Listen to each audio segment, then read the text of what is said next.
Good morning, everybody, and happy Sunday morning to you. I'm Nighthawk, one of your hosts here on the Paranormal Weekend Morning Brew Show.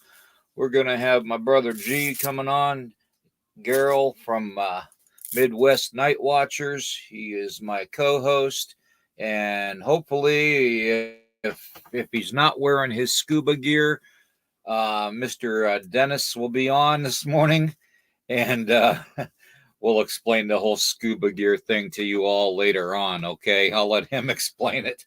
So, anyways, we are going to be discussing a lot of unusual stuff. Actually, something that's kind of right up my alley.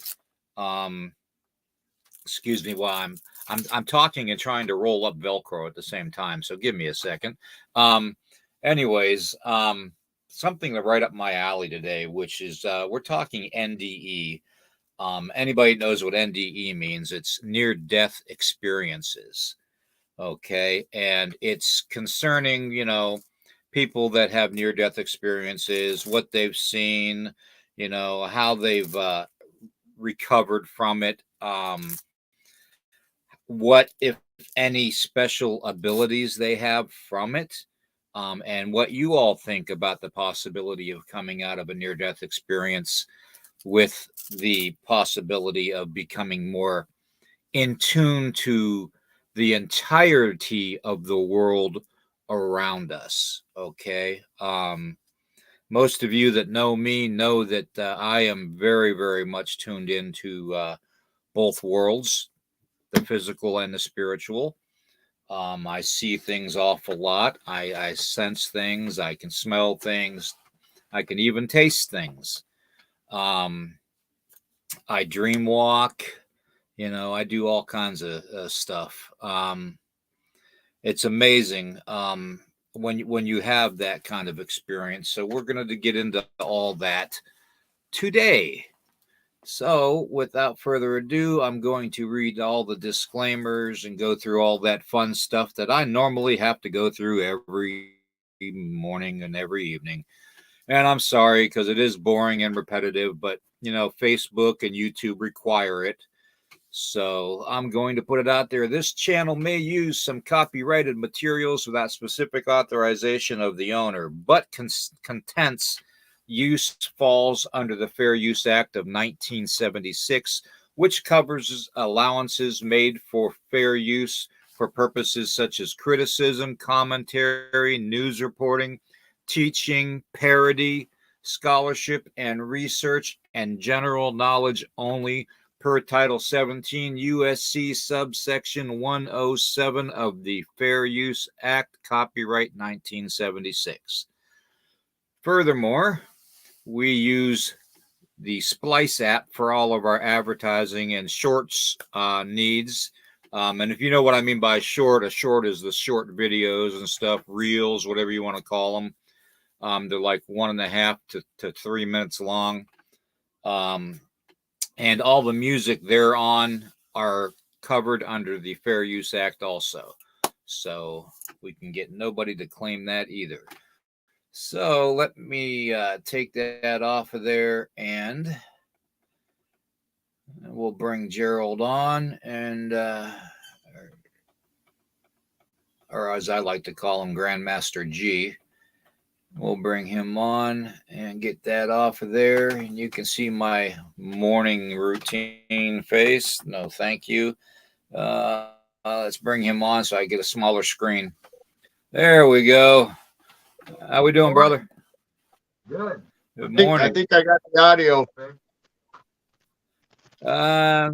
Yeah. At some point in time, it sounds like you're speaking real far away, like you're standing next to the clock behind you. Well, try that. I don't know. There you go. It was really good last night. Yeah. Yeah, I'm telling you, man, they're just messing with us. That's all it is. So, do you have your Bluetooth off? Yeah. Yeah, that always makes it better. That always makes it better.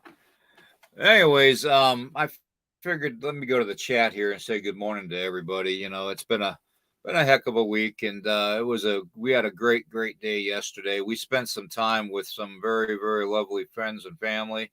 Good morning, Ozzy, Sue, Cynthia. David was up here yesterday with his great family, our extended family, as far as I'm concerned.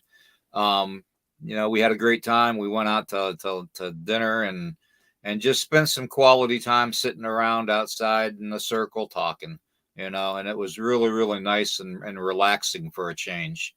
So, and I got these horns behind me again. and, but it was really nice. Good morning, Penny. Good morning, Tombstone. Stuart. All right. Okay. Let's get this show on the road. Stuart's in Texas. Of course, he leaves out the X in Texas and puts the J in there. Traditionally, that's probably how you spell it anyways. So, anyways, there's Mr. Down Under there, Tombstone. Ozzy Sue, good to see you. There's Melissa. There's Stuart again. And Penny Van, good to see you, Penny.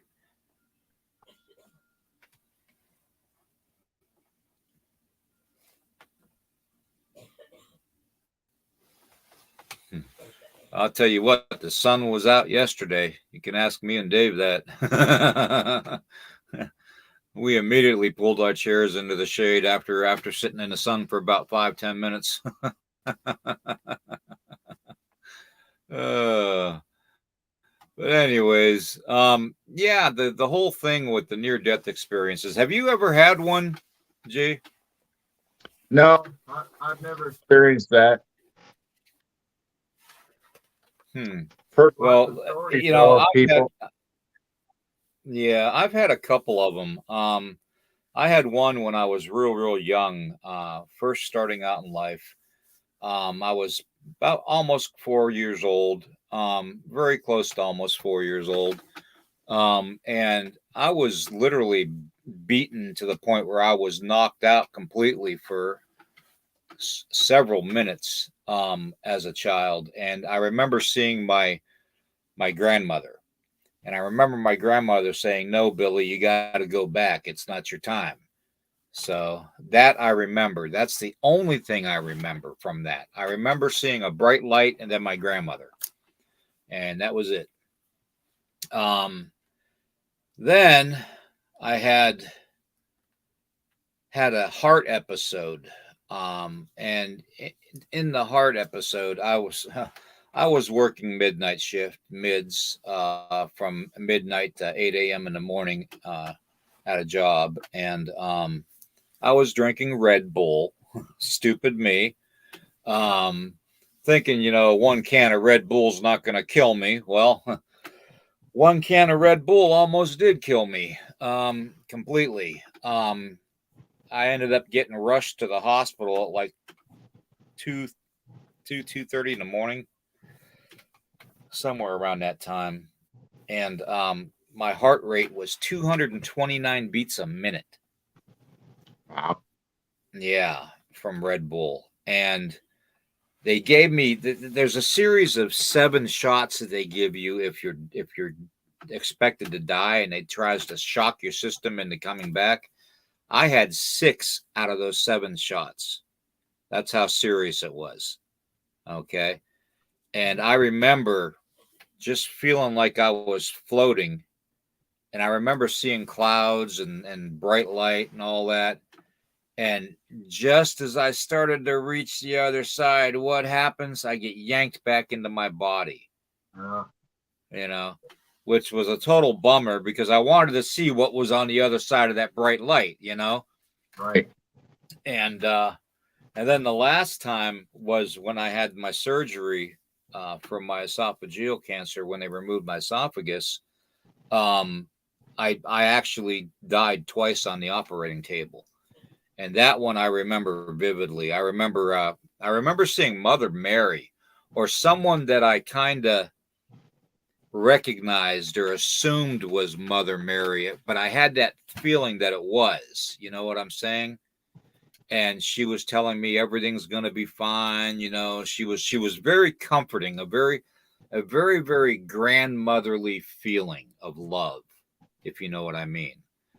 um and I remember seeing this bright light, and out of that bright light came this voice, this powerful voice, and I'll never ever forget it. The voice said to me, "Bill, it's not your time. You need to go back and prepare." And I'm just like, okay. So another time, basically, I get into the light and I see what's in the light, with all my friends and everything and family members that have deceased. You can feel around you. I couldn't see them, but I could feel that they were around me, and I get pulled back. So that's 3 times that I just I lucked out. I couldn't, and it's like the last time I wanted to stay. I felt like I was home, you know, and it was just a weird experience feeling that, because in my lifetime, I mean, there's really only one place that I've felt like was home, and that kind of fizzled away after my family, went their separate ways, and my parents passed and all that, so that feeling of home kind of, it wasn't there for the longest time, so, but it was kind of nice feeling that again. So I don't know if anybody in the chat has any near death experiences. If they do, I want to take this time to bring everybody on eventually, to see if they have had near death experiences.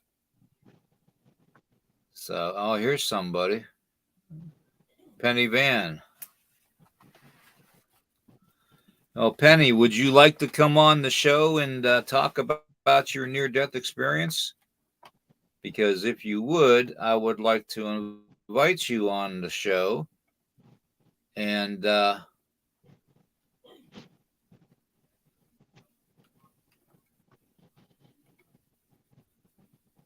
let's see. And I'm posting the the link for the show in the chat. Yes, I can do that now. You know why? Because I bought a new mouse. And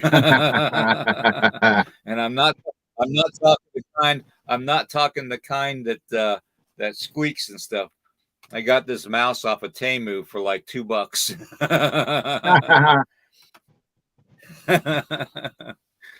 Now, could you actually hear voices of loved ones, or did you just know the presence? And well, the only voices I heard was of like the grandmotherly, lovely feeling one, which maybe she was my grandmother, but I had a feeling that it was Mother Mary. It was more Jesus's mother than anything, but she spoke to me, and then I'm assuming God spoke to me. So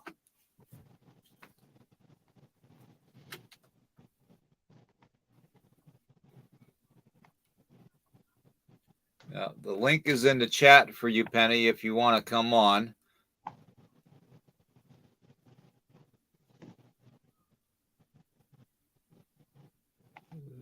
Let's see. Yeah, Red Bull is really dangerous. Good morning, Katie. All them energy drinks, Monsters and Monster drink, and all them energy drinks are bad for your heart. Yeah, they are. They are. And I just thought, I needed a little extra boost to get me through the midnight shift. Nope, that was the first and last time I ever drank a Red Bull. So, nope, never again. Let's see here.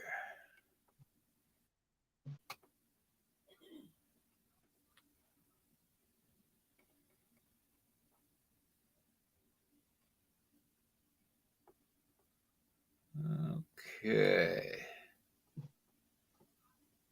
I don't think anybody's coming on. Anybody else have any near-death experiences? Good morning, Aunt Edna. Good morning.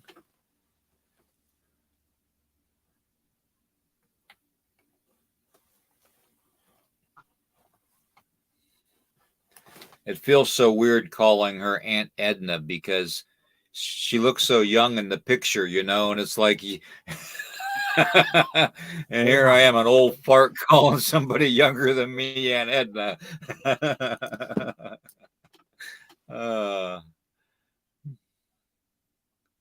Yeah, there's the link in case anybody wants it, in case anybody's had any near-death experiences. We would kind of like to have you come on and talk about it.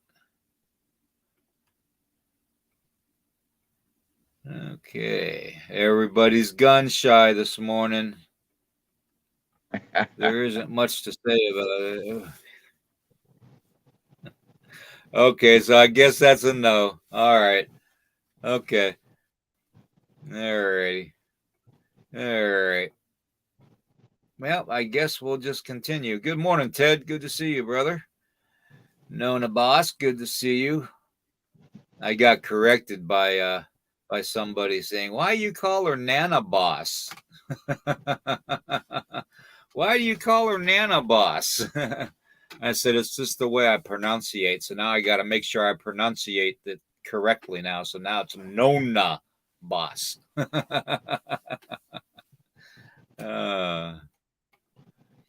always thought it was Nana, like none of your business. Yeah. Yeah, true. I guess you could. But I think it's just easier to call her by her traditional name. Yep. So how about, and by the way, she will. I was just gonna interject about music. What do you mean? Well, when you were in the bright light, did you hear any music, any soothing sounds, any harp? No harps playing, no angels singing, no nothing, just voices and that sense. It was like I was encompassed in this warm light, and it was just like a blanket, wrapped around you, and you could feel like people were standing around you, okay, and you could physically see them to a point. But I couldn't make out the entire definition of who they were, but I knew who they were. I could sense who they were and who they were to me in this life. And then the voice, you know, came to me from the light and said, it's not your time, Bill. You got to go back and prepare. So here I am, preparing, preparing for what I'm not really too sure. Marty, have you had a near death experience, an NDE? And if so, I would like to know, and have people come on and talk about it. And Edna, if you've had one, I would like to bring you on. Let's see. All energy drinks, right? Yes, they are. They are. Yeah, I haven't had one since then. Nobody I've out there never has had had a one. near death experience. Nobody. They're all gun shy. Look at that. Look at that. They're all gun shy. Okay, I'm gonna post it in the conversation again in the chat. I'm gonna copy it and paste it again.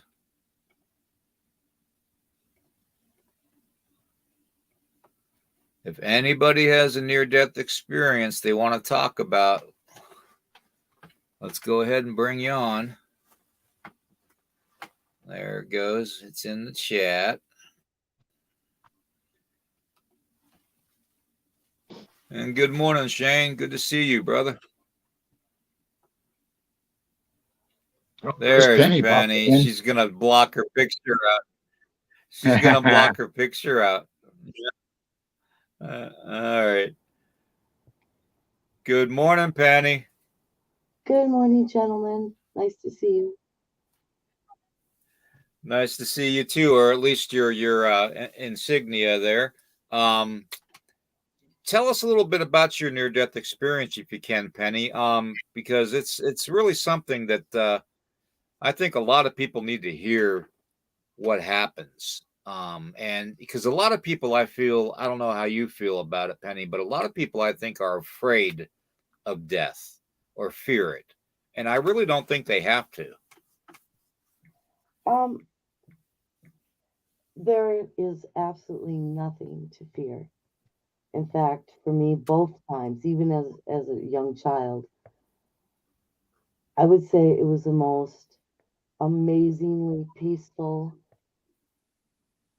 beautiful experience I've ever had. Of Exactly. of course, I was very, very grateful to have been brought back. This last time with the heart attack, I was actually on the verge of anger for being brought back. I did not want to come back. Exactly. There, Exactly. I've never had any fear of death or the dead as far as that goes. But Yeah. it's Yeah. been warranted. There's nothing to fear at all. It's amazing. Yeah, it is a truly an amazing and an embracing. It's almost like you feel like you're embraced by this such a love that it's really overpowering. It's overwhelming, the sensation you get and the peace and the calm you feel. Right. Um, it's like as soon as you leave this body that's riddled with pain and disease and heartache and and everything else in life, when you shed this skin and this bone and you go into the spirit world, it's like a total different energy. Total. Completely.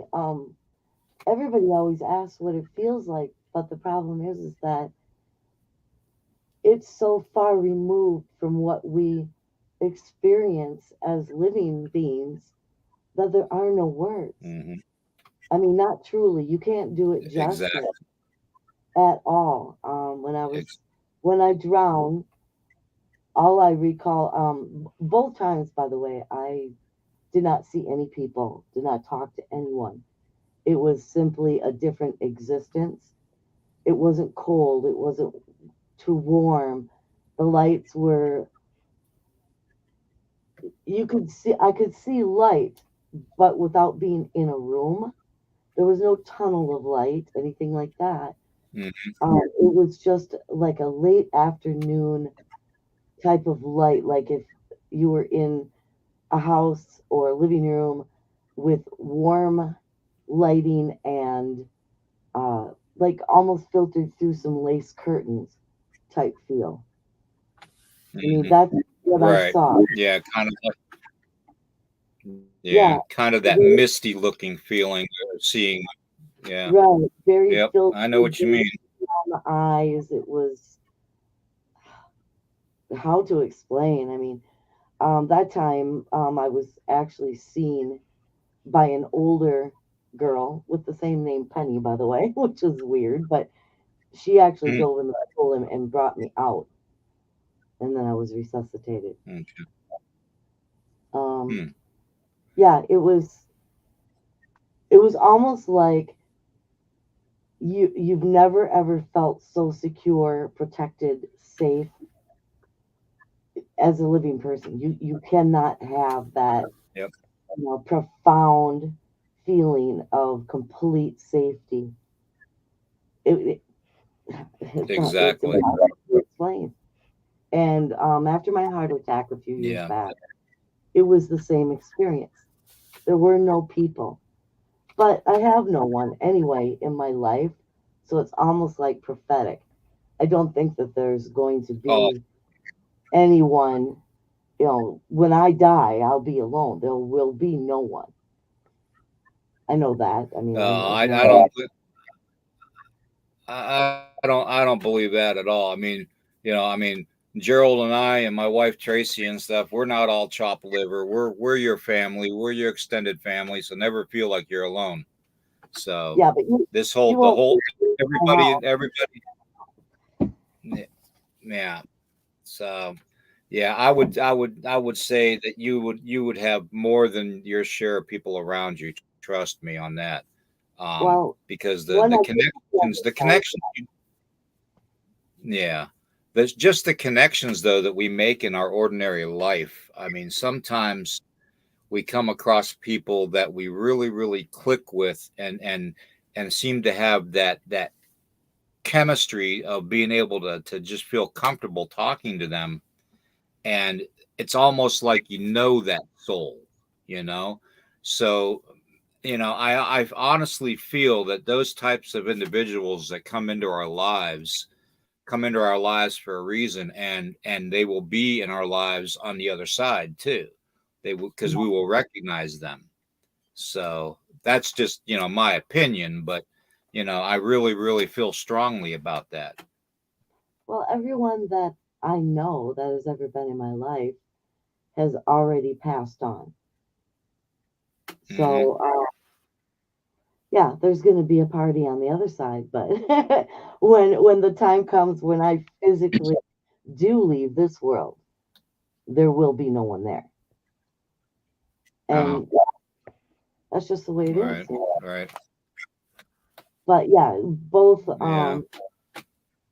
The only reason that I was grateful at the time, semi grateful to be brought back, was because as I was in that quote unquote warmth of that room, it did cross my mind the look on my, well, now ex, uh, on his face when I was, at the hospital.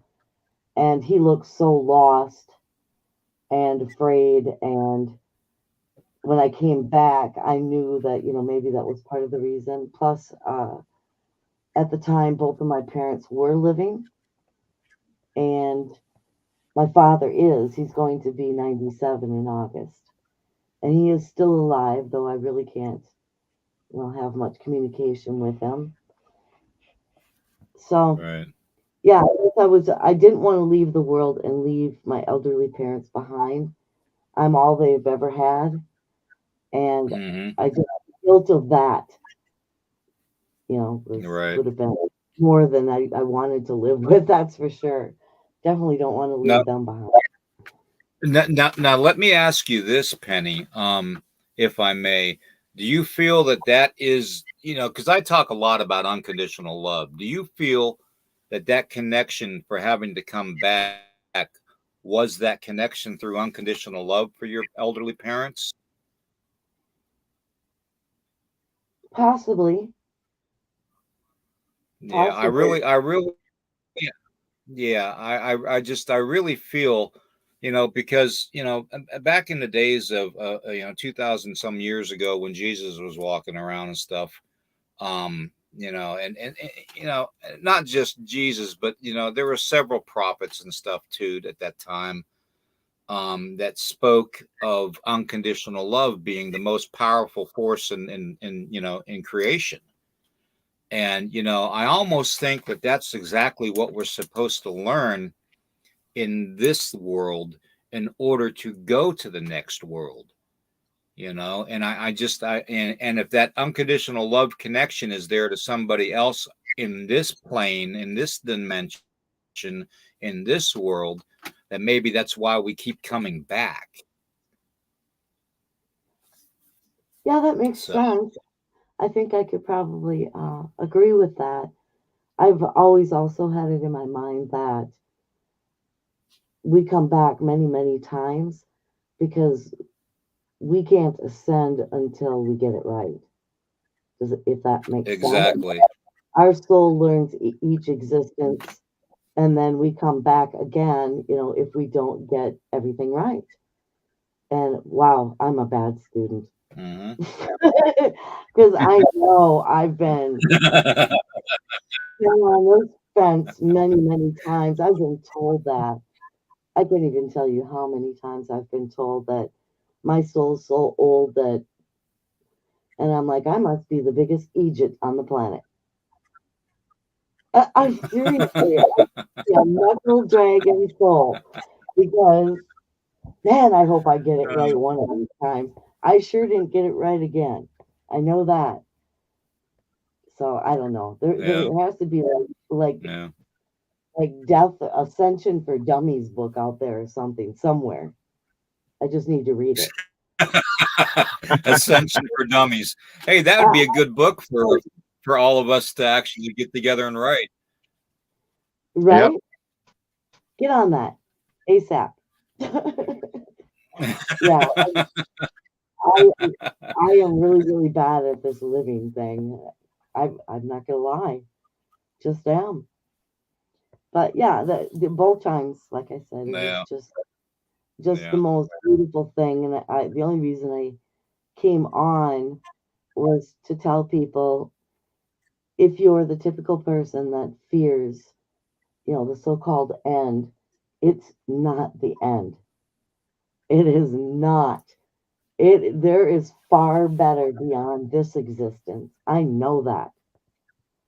So don't be fearful. exactly, exactly, exactly.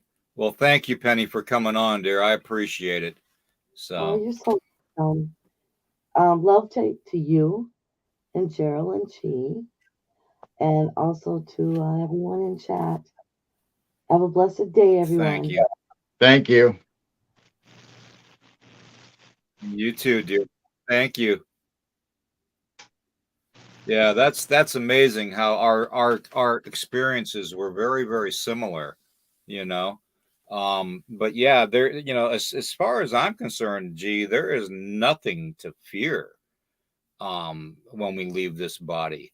Because think about all the pain and the suffering and the heartache you're leaving behind.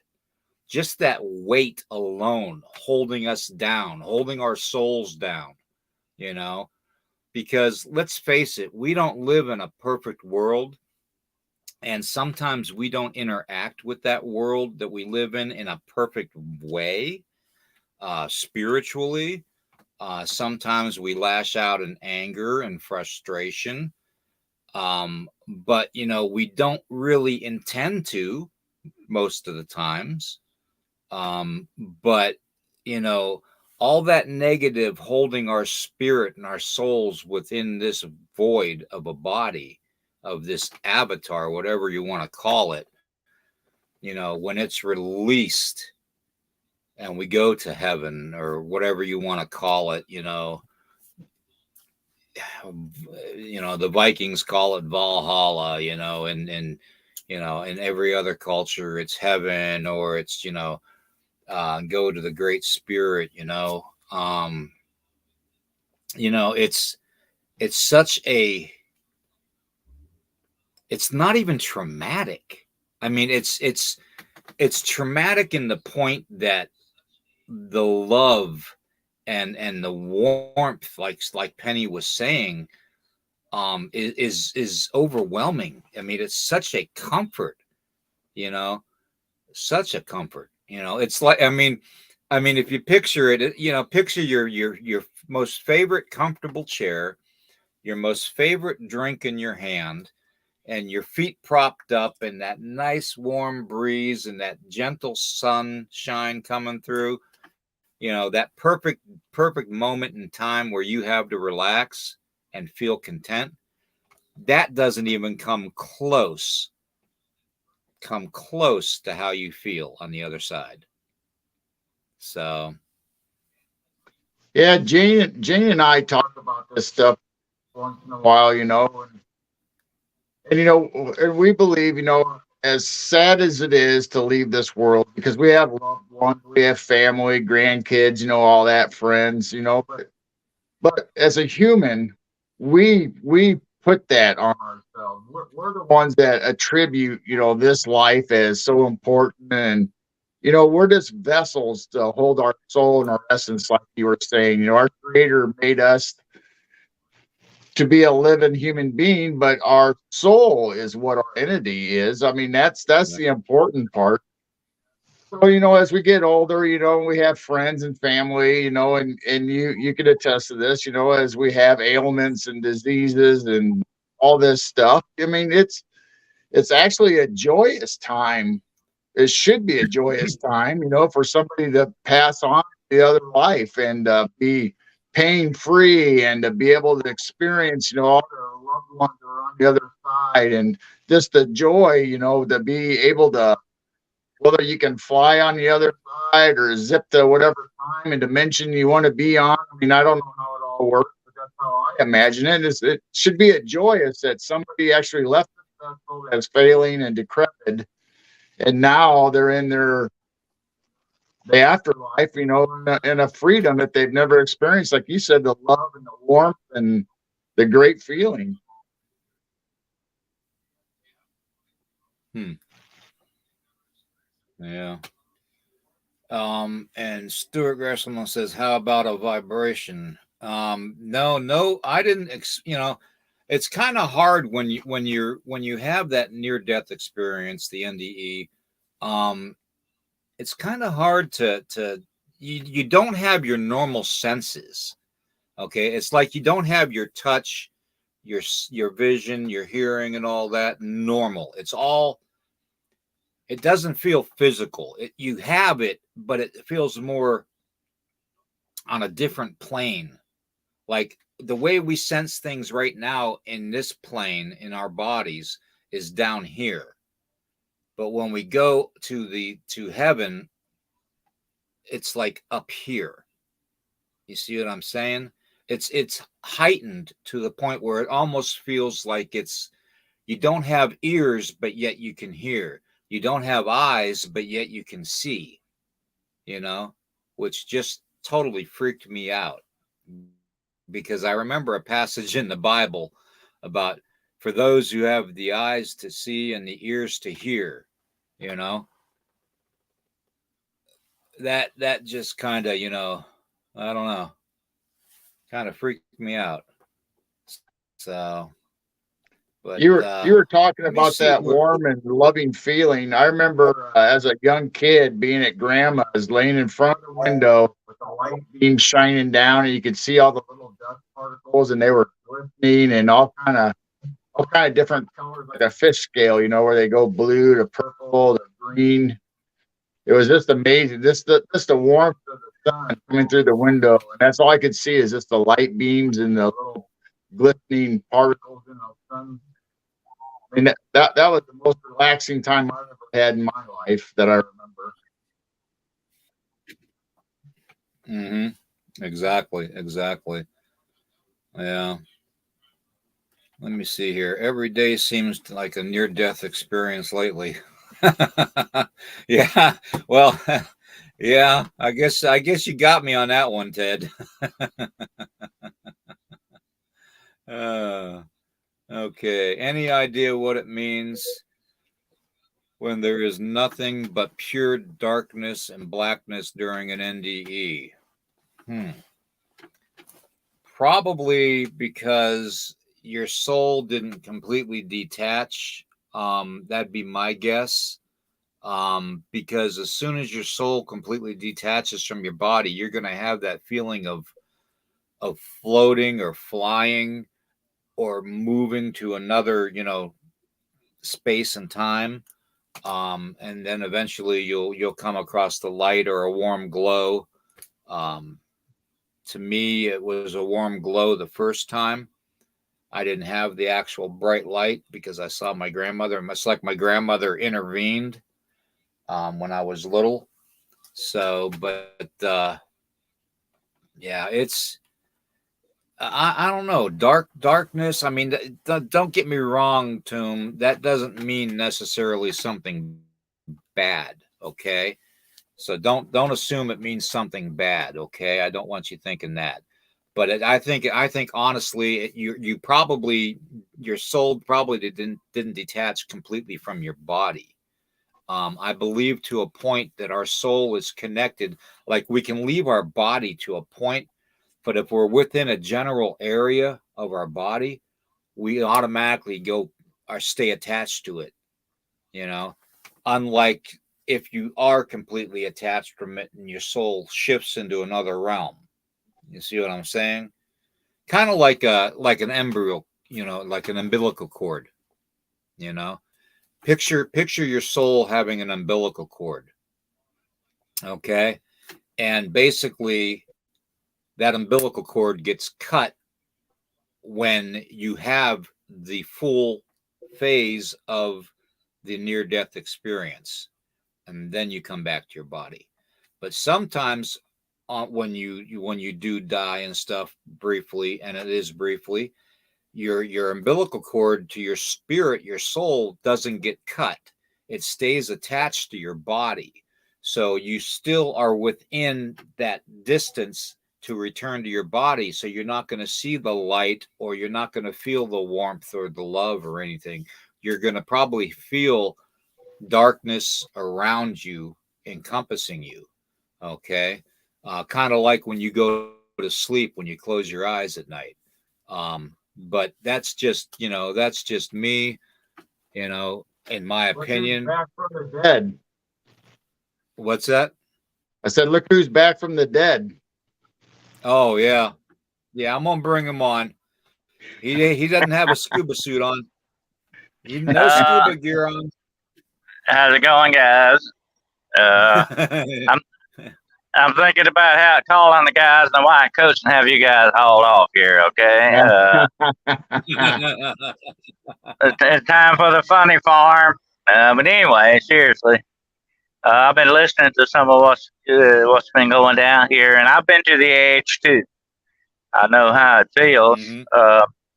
And I know exactly what you're talking about when you say that experience is very profound and very, very strange. Listening to what you guys were saying reminded me of what Fox Mulder once said. Speaking of spirituality, Fox Mulder, on the X Files, he said when we Yep. talk to God, it's called prayer. When God talks to us, it's called schizophrenia. Uh, that's just the way people look at things. And when Yeah. you start talking about near death experiences, they look at you like you were hallucinating, you were out of your mind, you don't know what you're talking about. But those people have never been there, you know? Those people have never experienced, they've never been to that edge. Exactly. It's a different thing Exactly. altogether. Now, let me ask you, Dennis, what you think about like what Tombstone said, what I was covering before I brought you on here, about any idea what it means when there's nothing but pure darkness and blackness during an NDE. I always assumed that it's like your soul has an umbilical cord, and when your soul goes to leave on certain and near death experiences, it stays attached to your body at a certain point, and then you automatically come back to your body once you're revived. And that's why you see the darkness around you, because your soul hasn't departed, or that umbilical cord hasn't been cut, so your soul can go to heaven, and see all that glory Yeah. and feel all that love and comfort. It's kind of like snapping a rubber band. You're no longer attached. There's when that happens, and I think like what you were saying about your experience, you're feeling things on a different level than what you're used to, because the body is no longer involved with it. The physical is no longer involved with that. That's very biblical too, by the way. When the spirit or the soul exits the body, uh, there's a definite snap there, and having worked in hospitals, let me tell you this. Having worked in hospital, I've talked to a lot of nurses and medical people that have had these experiences with people dying, it is a strange process. And I have actually, let me tell you this, it's going to blow your mind when you think about it. I actually had nurses tell me that they can feel sometimes when somebody leaves. There's like somebody here's the way they explained it to me. It's like you're in a room and somebody opens the door and you know it, but you don't see it. You know what I'm saying? Right. And that's kind of the way it's going on. It's a very strange and a very bizarre experience. And when I had my experience, I felt like, and here's the way I described it. Like, you ever go in a deep swimming pool and walk around on the bottom of the water? You know what I'm talking about? Oh, you ever done that? I know you probably have it. I know you have. Well, that's what I felt like I was doing. You know what I'm saying? I felt like I was in a completely different environment. And I believe when the soul leaves the body, and here's another thing they told me about this, and I've done a lot of research on NDEs and all that. That they said that there was actually, when they died, and it doesn't have anything to do with the physical, okay? We're not talking about the air leaving the body, and the air does not leave the body all the way completely, because like I said, I worked in a morgue, and I've seen dead people move hours later after they died. But that is a physical reaction of the body going through whatever rigor mortis and all these other things, you know what I'm saying? But they said that when somebody died, and this struck me as very strange, and when somebody died, there was like like somebody getting up off the bed. The bed would kind of move, as if somebody got up and left. You know what I'm saying? That's very strange to explain. But they said there was that feeling, and you could you could actually see it. It was almost as if the bed got lighter. In other words, it did. It wasn't that big of a move, but it was like. And they said, we watch for that sometimes.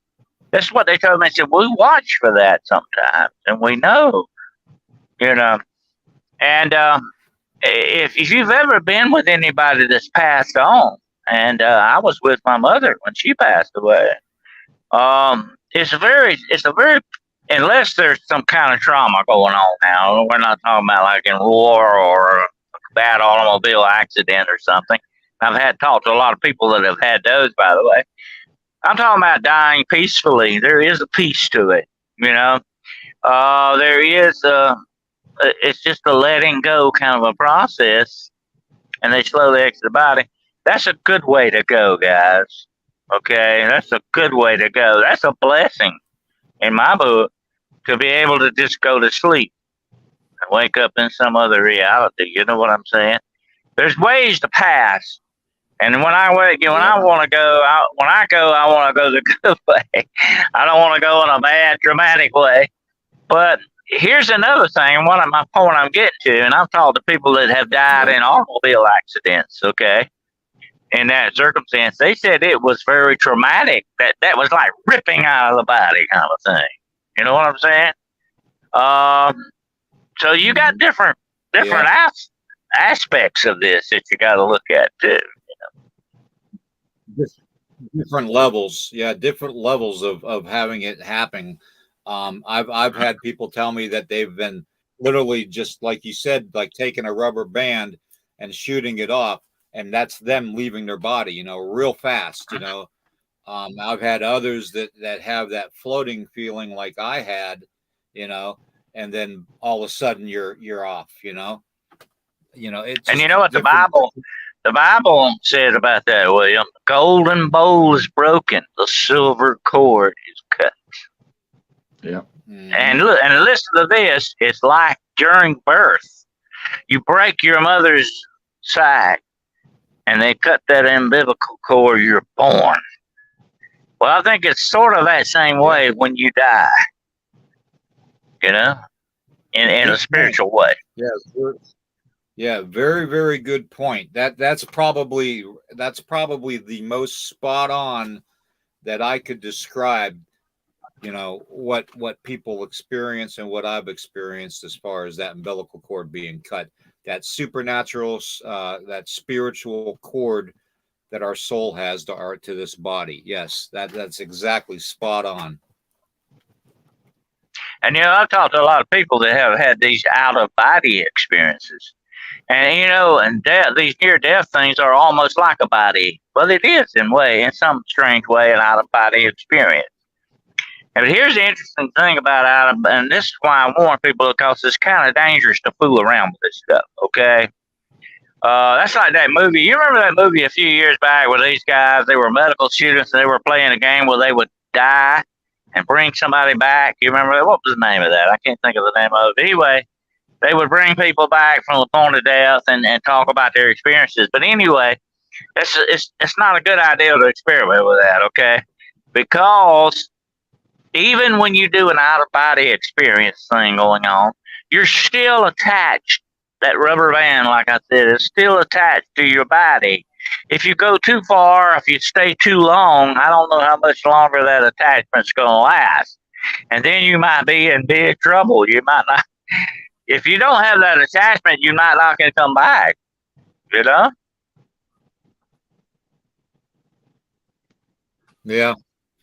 Mm-hmm. Well, I want to say a quick hello to Ann Lindsay Wilson and Andres. I've seen that picture, Ann, by the way. Very, very strange. It looks very much. I've seen other pictures very similar to that of actually seeing these forms at bad automobile accidents that people have taken of these that look like, I would call them soul manifestations, leaving the body or the actual occurrence. Yeah. Very strange stuff. Yeah. Yeah, your movie was Flatliners. Mm-hmm. Yeah, Flatliners. I couldn't think of it. It was a good movie, but I wouldn't want to participate in that experiment. That would be a very dangerous, foolish thing to do, because when you play around with forces like that, you're asking for trouble one way or another. And that's why I warn people about, I do these out-of-body experiences. I have fun flying around. I say, well, you better be very, very careful with that, because you're dealing with some very unknown and dangerous factors here.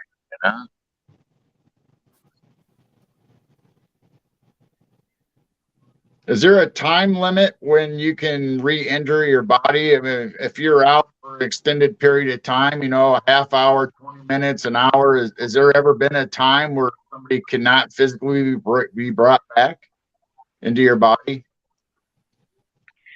I think if you go to that plane, you're experiencing things on a different level altogether. I don't even know if time really works anymore.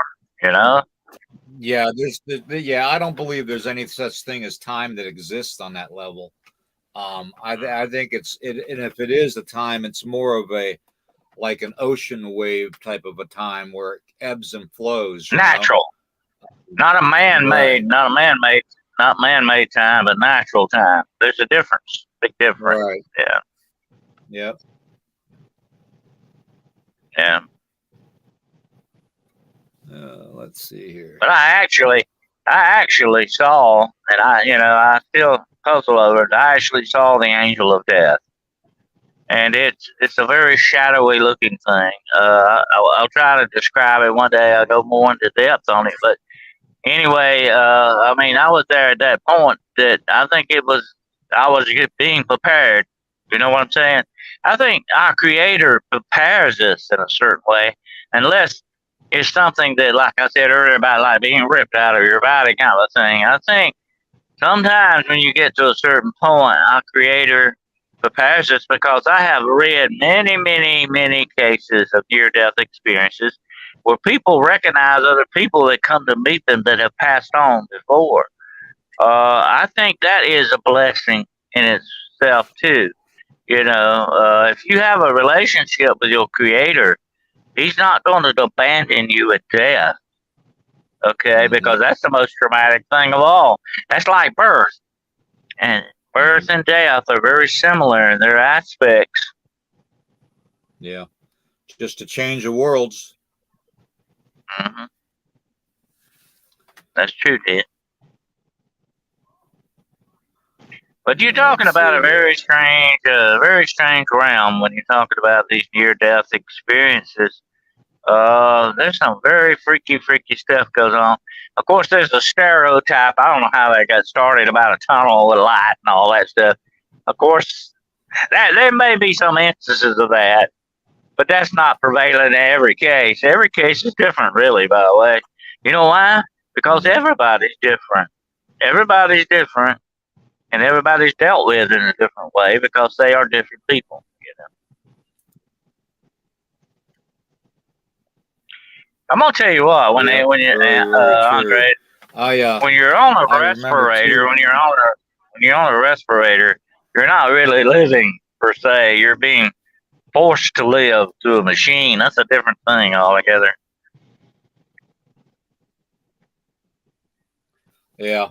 Now, me and Jane were just talking the other night about people experiencing like when they're getting ready to pass, or they do pass, you know, and they start talking to loved ones, you know, when they're in that kind of state where they're not quite, you know, passed over, they're not quite here, and they start talking to people like grandma or their father, or, you know, we've talked to other people where they've actually able to see the spirit world, kind of like what you're talking about, William, where they actually see a bright light open up and loved ones coming down and getting the soul of the person that's passing away and taking them home.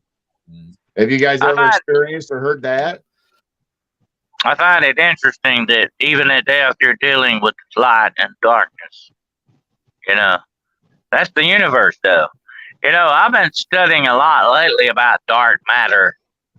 You know that dark matter is thought to make up between 85 and 90% of the universe. Dark matter does not react to light, or does it have any electromagnetic impulses to it. It absorbs that stuff. That's a black hole, by the way, in space. Black holes absorb everything. I think that the whole universe is made of the material of dark matter, which is an ambient. Here's the way I say it. Dark matter is sort of the universe's ocean waves.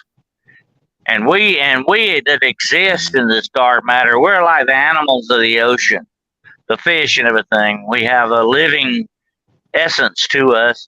We put off electromagnetism because we have a spiritual essence to it, okay? The dark matter has no spiritual essence because it doesn't exist on that way.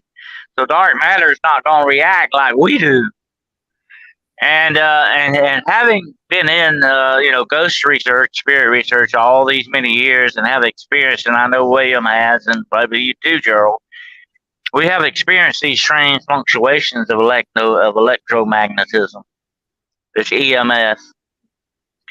And it tells you things sometimes, that there's something there in this endless, empty void that's around us. You know what I'm saying?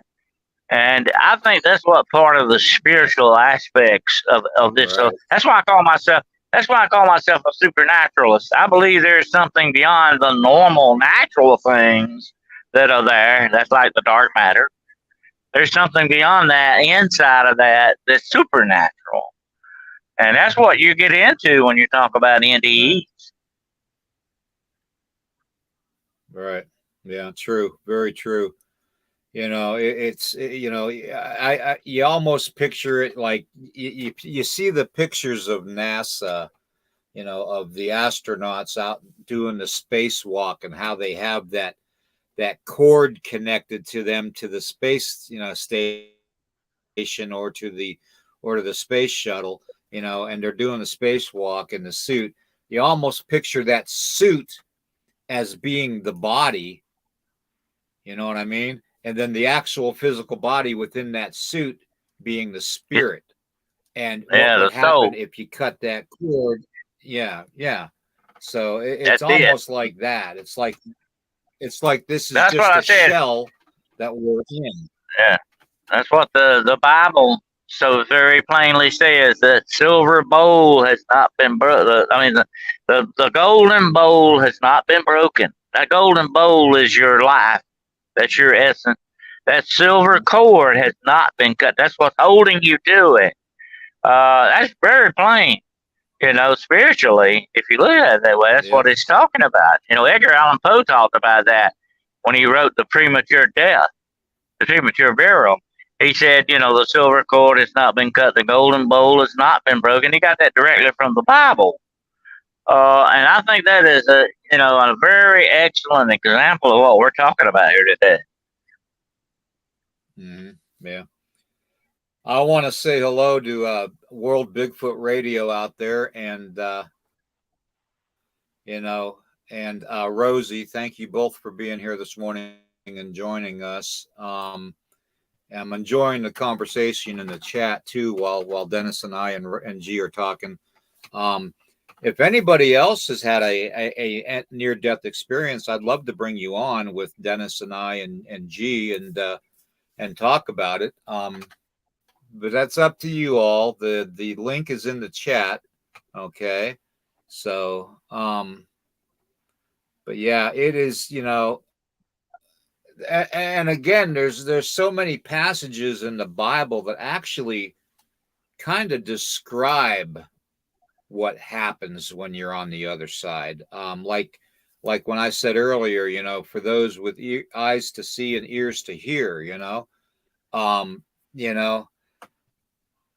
it's when your senses on the other side are that heightened, you don't really feel like you have the physical eyes or the physical ears.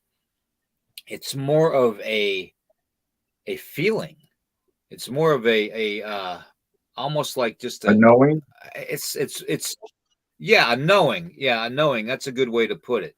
That it's there and that you're using it, but you don't physically. It's not like you can go and touch your eye sockets or feel your earlobes or anything. It's not that kind of a. Yeah, it's just not. It's heightened. It's like up here. So it's amazing. It really is amazing. So we're an energy source where the human body is just nothing but pure energy. And if you believe what the scientists and say, of the law that you cannot create energy or destroy energy, so we have to go somewhere. We're just an energy form in a vessel. I think that's what Einstein was getting at when he said, energy never dies. It only goes on to be in some other form or another, but it still exists. It doesn't die. And I think that's what if I could talk to Einstein, I would say, you got your finger on immortality there. You're talking about eternity. There is no end to it. It doesn't have an end. You exist somewhere in whatever form that may be forever. So that's a good thing to think about when you think about it, that when you die, you're not dead, really. Okay? Your body may be gone. That shell that you inhabit, that thing that's keeping you here in this physical realm, will no longer be there. You will be set free to exist in your true, I think, is what your true spiritual form is. That's an interesting thought. But the Bible talks a lot about that as well. You remember the story of Lazarus? When right. Jesus read. What was so interesting, Gerald, about Lazarus is that this man was already had decay in the tomb, you know? And that's what astounded them so much. It wasn't a near death experience. Lazarus was not a near death experience. He was dead 3 days, okay? That's not near death, that's dead, okay? And that's what was so astounding to them. Here he comes back, you know. And when the Bible talks about resurrection, we're not talking about near death. We're not talking about a matter of minutes and maybe an hour. We're talking about days and years and eons and decades and all of people being brought back. That's another supernatural power far beyond anything we can comprehend. That is true supernatural stuff there, you know. But I think that we will always exist as as what the Bible calls us, a living soul. That means an eternal thing, you know. And I've had a lot of people say this. And here's the interesting thing, you know. A lot of people say, how can you worship a God that kills people?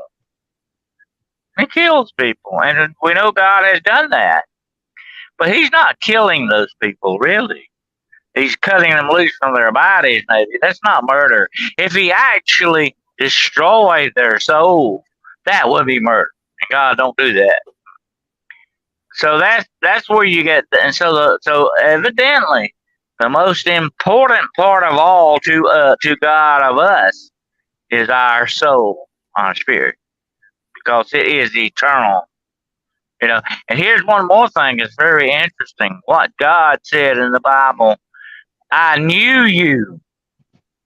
He knew you, Gerald. He knew you well. He knew me before you were formed in your mother's womb. Think about that statement a minute. You're not all physical there. You come from somewhere else. You were essence before you were ever born. You existed, but only on a different level. Yeah.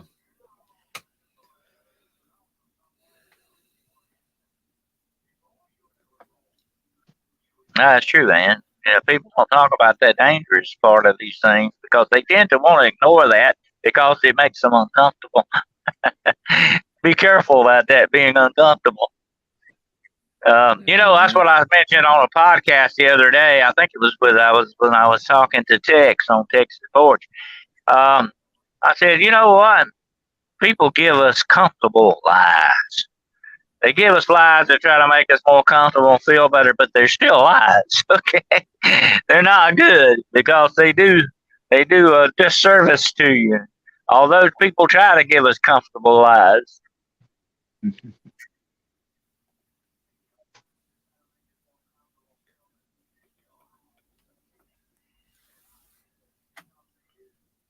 Yeah, it takes a while to read a lot of stuff like that, but you know, it's a very the near death experience is a very traumatic and very. I tell you what, if you ever have one, you never forget it because it is an extraordinary event. Whether you want to participate in it or not, sometimes you don't have a decision on that, but it's something you never forget because it's an experience outside of your known experience of death. I was woken abruptly when some neighbors got into it. Iron Mountain City, man. That's very interesting. You know, maybe that was meant to be that way, Tracy. You know, I think a lot of these things happen for a reason. I think that's part of the job of our Creator.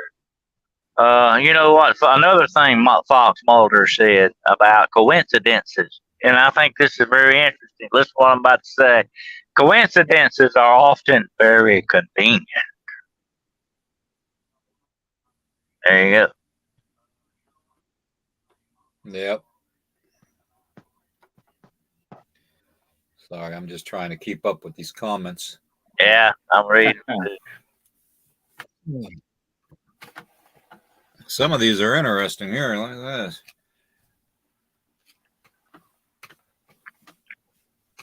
It's interesting to read the different people, the different threads people get on. I enjoy reading.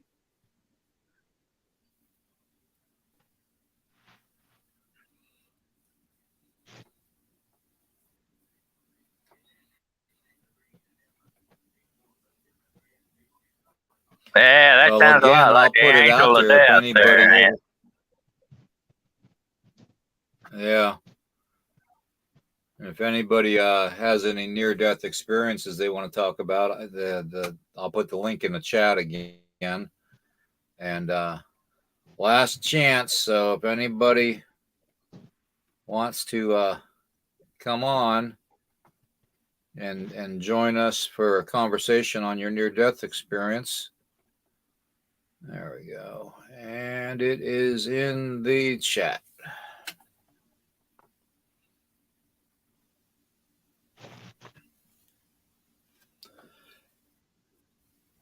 Yeah, that sounds a lot like that's very true. what I saw floating through the house. Yeah. When the brain loses enough oxygen, it begins to shut down, and then it ultimately shuts down the whole body because the brain is the motor center of everything. I almost Sometimes though, some people have come back. Some people have come back from longer periods and not been brain damage. That does happen. A lot depends, I think, on circumstances under which these things happen too, especially like drowning, or whatever the case may be. I think, different circumstances have different outcomes. Don't you think so, Geryl? Yep. Welcome. There he is. Hello, everybody. How we doing, brother? I'm doing good. So that's good. I love those fishing pictures, by the way, you always post, man. I get jealous seeing some of them you pull in. Oh yeah, that latest one there I got was 53.6 pounds. Got me $100 in the drawing. Wow. And the day before, I made $65 on the slot fish. There you go. Good eating and good winnings. Yeah. So tell us about your near-death experience there, Farmer, if you could, please.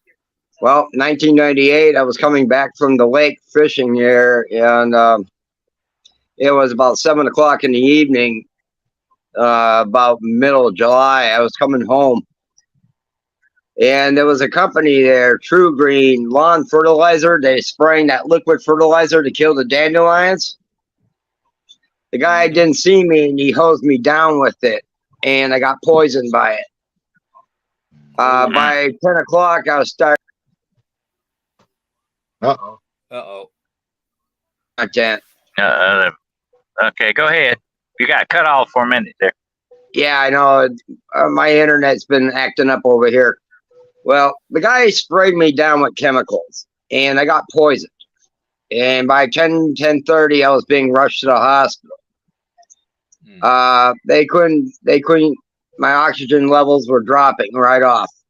It was going down. The heart rate started. Uh-oh.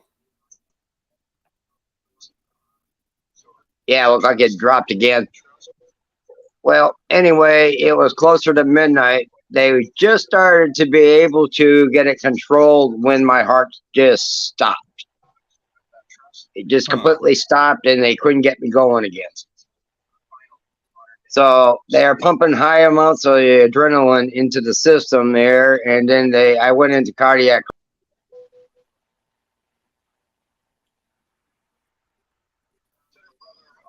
After 20 minutes, they declared me deceased. I was deceased for 1 hour and 15 minutes. At the Mayo Clinic, I was part of the hospital where I was at was part of the Mayo Clinic in Rochester, but I was living in Albert Lee, Minnesota at the time. They had a policy. They had to, once you are declared deceased, they have to keep you on a heart monitor. Uh-oh.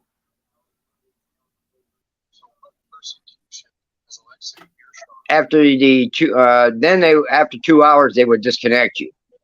1 hour, 15 minutes in, it started coming back.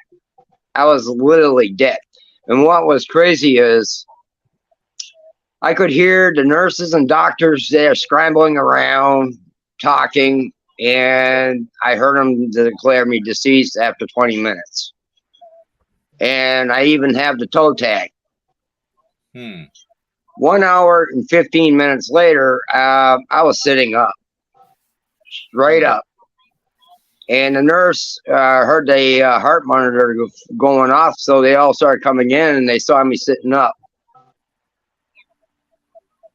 But, That's do you think do you think the chemicals that you were exposed to had a lot to do with that? You know, probably keep preserving you a little bit in a way. I believe so. The chemicals that were in my system there, it was enough there to kill 15 people in about. They took blood samples and everything. They said there was so much poisoning, it would kill at least 15 people. And I pretty much got it in the mouth, down the throat. My skin was covered in it. My clothes, I had to throw them away. The way the doctor says there's no way I should have lived through this. Well, sounds like to me it wasn't your time. Definitely. So, did you actually experience anything? Yes, I have, because yeah. Did you actually? I have, and here, what I saw after I was declared deceased was right at the end of the bed. Everything was black. It was black, and then there was a little crack of light that come open. I seen my dad there, my grandfather there. I seen Jesus sitting there, just standing at the end of the bed, and 2 archangels. And I know that I heard. I heard.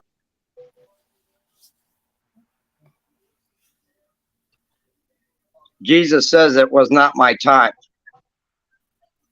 See, see, everybody gets that. Everybody gets that message, and whenever you get that message, it's not your time. We always end up coming back to the body.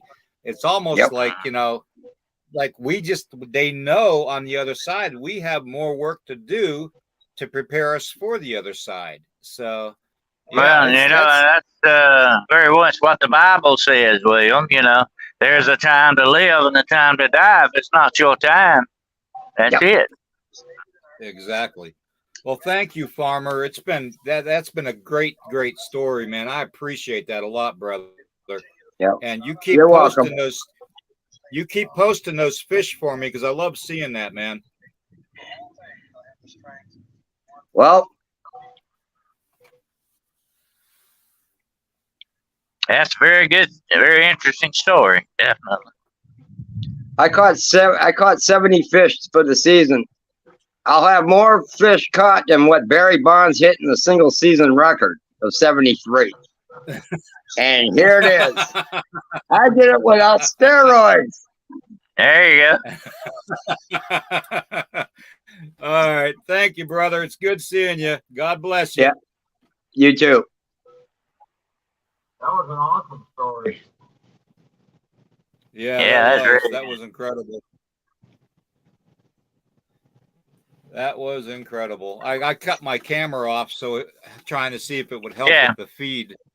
So I think sometimes a lot of this interference, William, and I've traced some of it down to the Bluetooth stuff that we're using. We need to start watching our Bluetooth, cutting it off and everything. It's sort of like, I think, some type of interference. Some of it, not all of it. But, you know, I've been seeing a lot of programs and a lot of podcasts are complaining about interference. And I believe this is intentional. A lot of it is definitely intentional.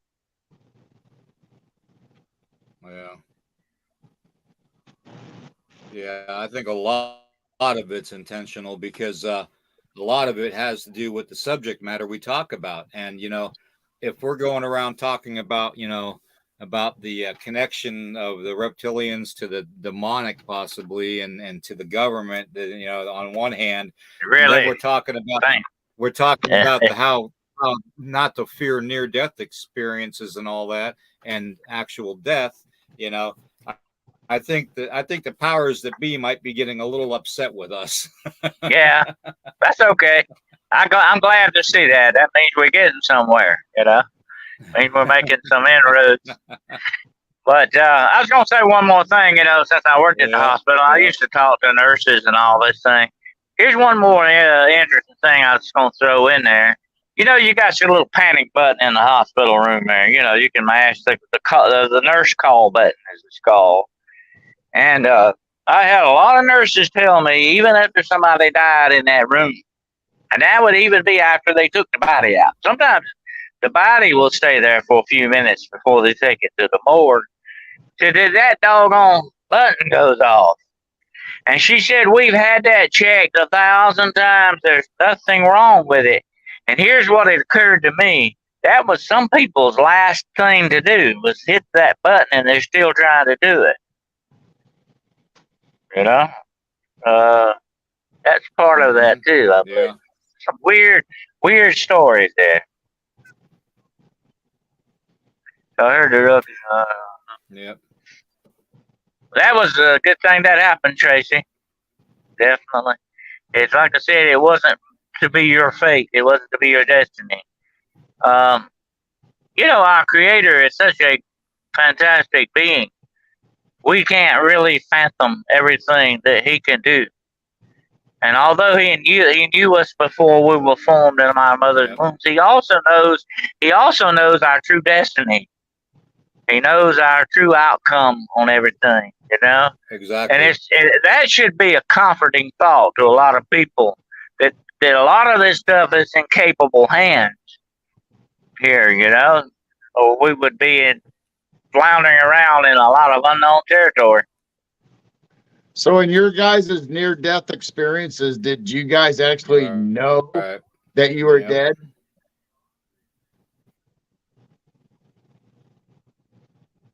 I knew I was very near death. I knew I was going. What was that again, G? Just like the farmer's story, where he heard and knew he was deceased, heard them say that. Did you guys experience that? Did you know at that particular time that you were dead? Could you feel that, sense that? Did you know that? Oh yeah. I actually, when the last time when I died twice on the operating table, I actually was pronounced dead after 20 minutes. The first time, and they revived me, brought me back, and then I died within like 30 seconds after they revived me again for another 20 minutes. So, I remember hearing the nurses and the doctors saying, he's deceased, time of death. Mark what the one doctor said was mark time of death. Now I'm guessing mark time of death, Dennis, meant to notate it in the records, correct? Right. But let me tell you this, William, and I've known a lot of doctors in my time. Some will just give up, say, okay, he's dead, that's it, and walk away. Some will keep trying, and those are the ones I like, because sometimes when you keep trying, you get those people back. But if you give up too soon, I don't like that attitude. I think you should keep trying as long as possible. You never know what the outcome may be on these things, But to give up, just offhandedly just give up, say, okay, mark the time of death, we're going to lunch. I don't believe in that. Good doctors, real good doctors, don't do that. They keep trying. They have that respect for life. You just don't write it off that quick,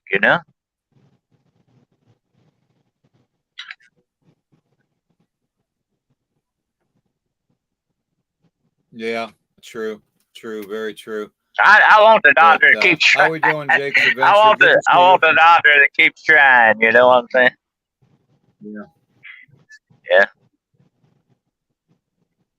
Yeah. So what kind of a stasis do you think people that are in comas and stuff in then? Do you think that their soul's still connected by the spiritual umbilical cord, the astral umbilical cord? I mean, that's what keeps them here. I think that's what keeps them here. I think that's what's keeping them here. But, and you know, even people, listen to this, and this is a well-known fact. Even people in deep comas still know what's going on around. They still know. They still got to. They're still tied to that. But once that cord is cut, that's it. You know. But that's why some people come back and they're not. There's no brain damage. There's nothing. You're in sort of a somnambulistic state. You're almost in sleeping, a deep sleep. And who knows what the mind does in that? I've talked to some people that have come out of comas. They don't remember anything. But if we could here's the thing about it, and this is the very frustrating part. When somebody wakes out of a coma, they don't ask them that right off the bat. They ask them later on, hours or days later, what did you experience? You know, it's just like, when you wake from a dream, I did that this morning. I was having a very interesting dream. I can't remember what it was now. I write some really good stuff in dreams, by the way. It just never gets put out. But anyway, I was having this good dream, and I woke up, and I said, I got to remember that, but it just slipped away from me so quickly. And I think that's the way the mind works, that subconscious part of the mind. I've read some epic novels in my dreams. Oh yeah, but and I say, you know, if you could add, if I could say, if I brought you out of a 5 or 6 week coma, that's the first thing I say. William, can you remember right quick what you've experienced? You could tell me something, but people don't do that. That's just the way it goes. All right, exactly. Yeah. I want to say a quick hello to Raven Creek Charms and to Ray and Lily Pond. Thank you for joining us. But yeah, the whole thing though, it amazes me because it actually answered one of the questions that I had with the spiritual umbilical cord thing. And the other question I had was about the senses and stuff and the heightened senses and all that. And I think of that passage in the Bible too about that, which answered that question. So yeah, all my questions have been answered so far. So if anybody else has any questions, about an NDE near death experience, or anything else, please, go ahead and share it in the chat, and I'll try to post it as quick as possible.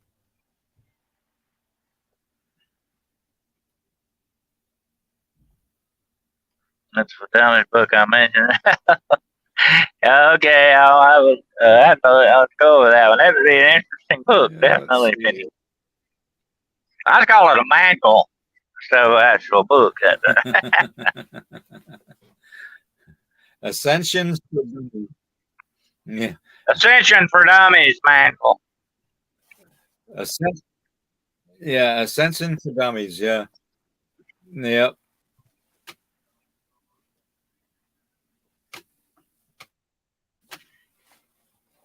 But that's interesting. In reference to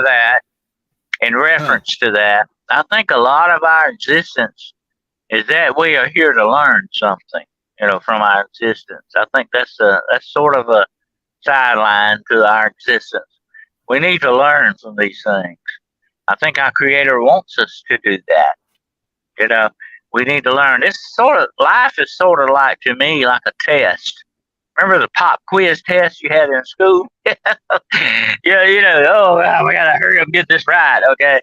But maybe we need to be learning some of this stuff, okay, and not waste our time. We need to take something from this experience called life, okay? And it might make us better souls in the end for it, definitely. I just realized I just want to give a big shout out to my Apache brother Juno in the chat. I just realized he was in there. Sorry, brother. I didn't even realize. I'm going through the chat so fast trying to get them all posted and stuff. Sometimes I don't see things. So, but good to see you, Juno. Good to see you, brother. I hope everything's okay down there. Lord Imp posted that he had a near near-death experience? That's a very strange. I call it almost a supernatural realm Yeah, to I a gotta certain extent. You're in a find that. completely different thing altogether I'm trying when to it go comes through to the near chat. death.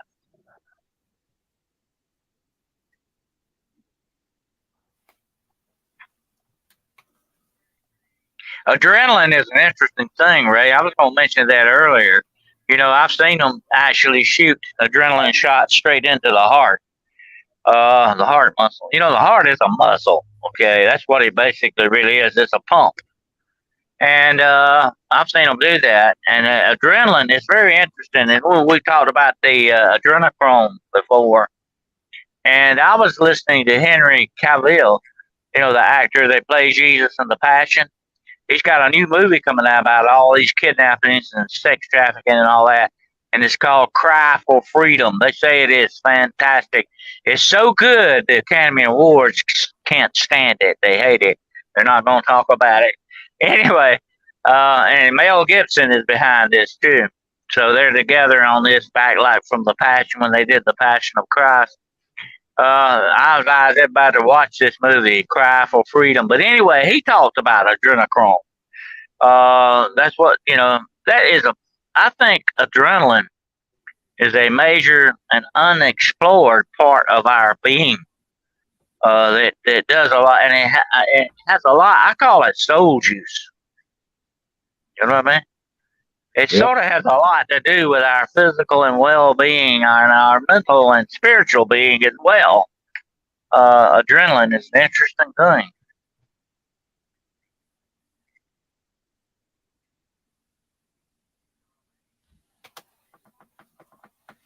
All right, Jake, it'll do that to you sometimes. I've had YouTube do some freaky things. And here lately, since they started that new rule they got going on and all this stuff, everybody's having to resubscribe to things. I know I had to go on Demonology today and resubscribe. So far, I've resubscribed about 10 times. It keeps knocking me off. I don't know why. But anyway, Kicked out of your own show. they just don't like.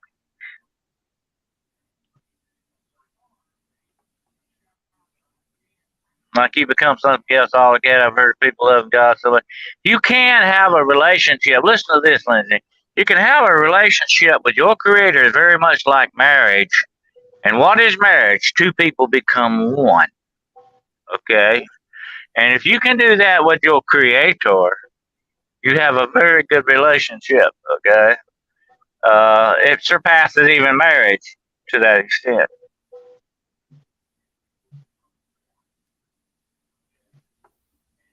Good morning, Wayne. Wayne.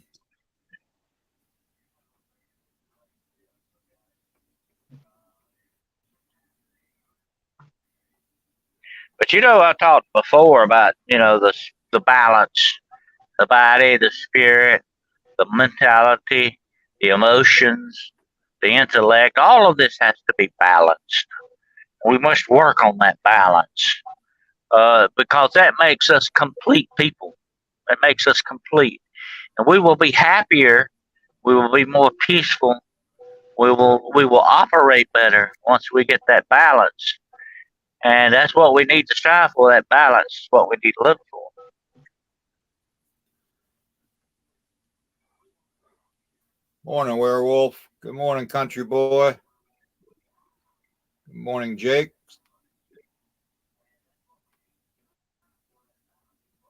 It's almost afternoon. Yep. Almost. Yeah, I get to say that for another 7 minutes.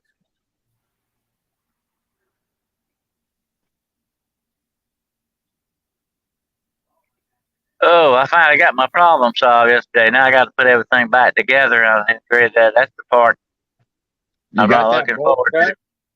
to. Yeah, I got that bolt out. Yes, sir. Finally. It was like pulling teeth, shark teeth. Good morning, Angelique. How you doing, Angelique? I like that. I love that. I always did love that name, Angelique. Very French. see. I'll see. All right. I don't see anybody else in chat having any near-death experiences. So, you guys got another topic you want to discuss, or do you think? Here's a question I'd like to have you guys answer for me, if you could, and maybe in the chat. If you have a near-death experience, do you think, in your opinions, that is an opportune time for the demonic to attack you? Oh, yeah, definitely. I believe so. I mean, if they attack you in your sleep, a lot of times you know that well, William. You've experienced that. I have too. I don't know about you, Geryl, but everybody that's has spiritual warfare is often attacked in their sleep. Sleep is very near death, is it not? So yeah, that would be an opportune time for that darkness to try to come after you. I don't doubt it a bit. But what do you think, Geryl? Well, you know, you hear about people talking about when they're sedated or going into surgery, you know, you're supposed to protect yourself, you know, your soul and stuff, so you don't have any demonic activity or anything like that. But for me, when I think of people having a near death experience, if you have a relationship with Jesus or your creator, whoever you think that is, I think you're still in his hand, and they cannot snatch you away. So, you know, everybody talks about going into the light or seeing, I mean, Farmer talked about Jesus being at the foot of his bed and archangels and, you know, your family, your loved ones coming into your presence. So I think it depends on what your relationship is and where your soul and heart is. I agree with you 100%. You know, that's what the Bible says. Not width or breadth or deepness of the ocean or anything can separate us from the love of God. And that includes death, I'm sure, or near-death experiences, definitely.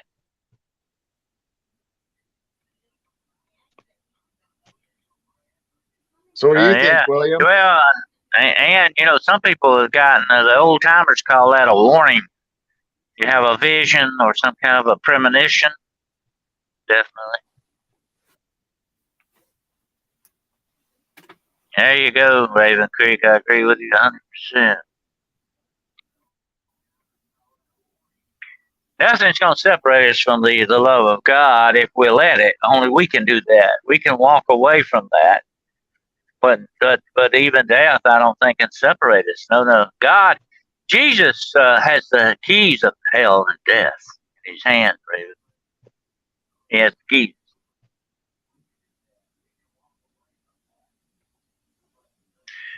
It's very true. It is very intentional, definitely. It's just too obvious, just too convenient to be a coincidence, as Fox Mulder says. Fox and I were like blood brothers, actually. That's another story. I'm part of the FBI's most unwanted, too, by the way. I'm probably on a list somewhere.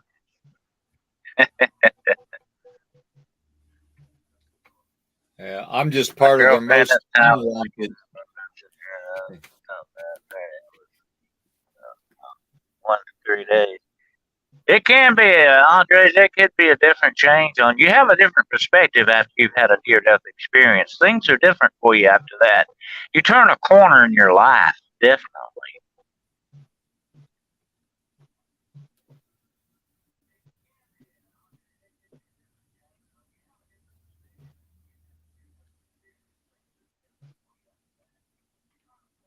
I've actually talked to people that have had people pass in ambulances, and they said these people would say they would see something. They would see things in the back of an ambulance. So it doesn't just happen in hospital rooms and different things like that, and operating rooms. They said they've had some freaky stuff happen in the back of ambulances. Yeah, we talked about that not too long ago, Dennis. Me and you, we asked that question about, you know, ambulances being haunted.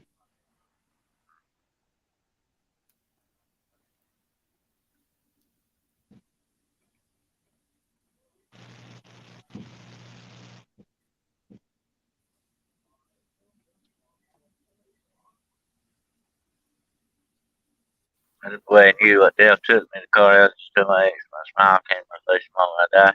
You know why, Penny? Because there's that peace that the Bible talks about that passeth all understanding.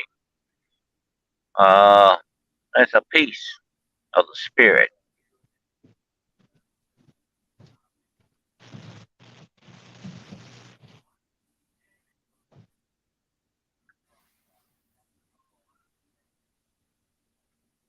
Yep, Ozzy, it's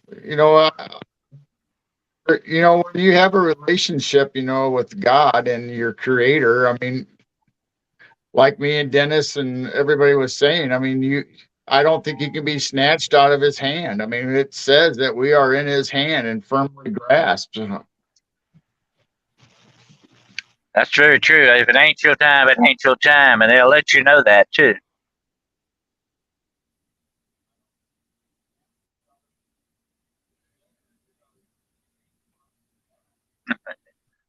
Yeah.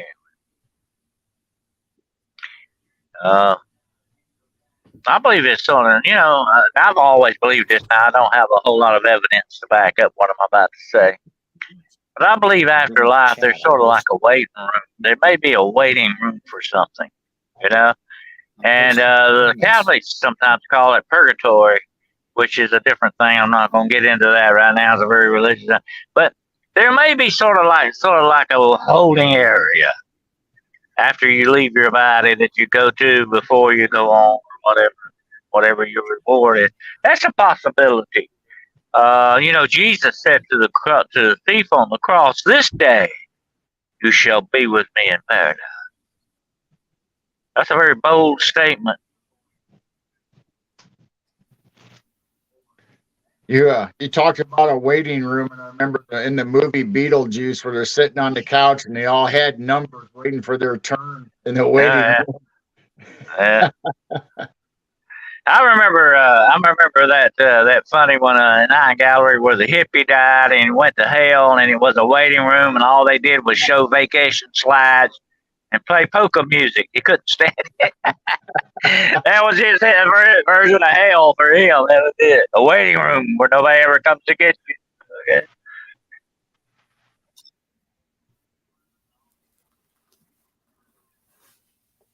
Yeah, see, I read that earlier. Lord Imp, if you want to come on, there's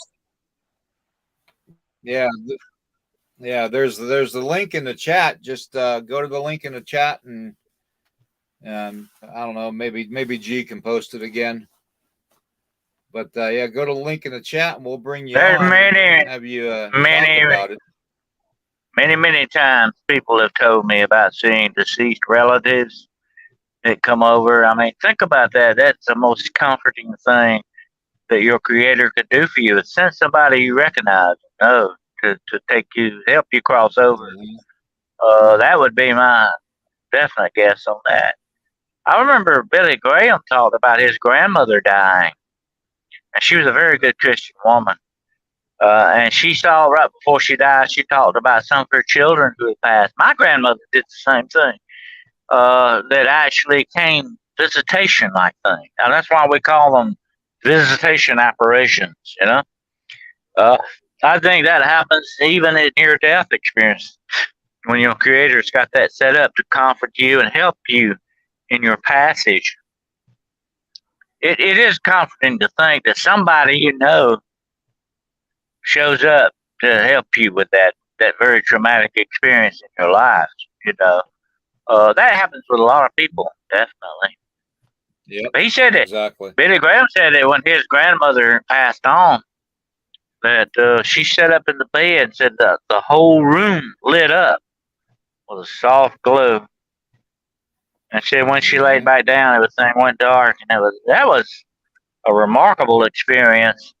But that was a spiritual light, was it not? Definitely. It wasn't a worldly kind of a light. Right. Caster Paulex, you are definitely being our prayers. She's homesick, so keep her in your prayers.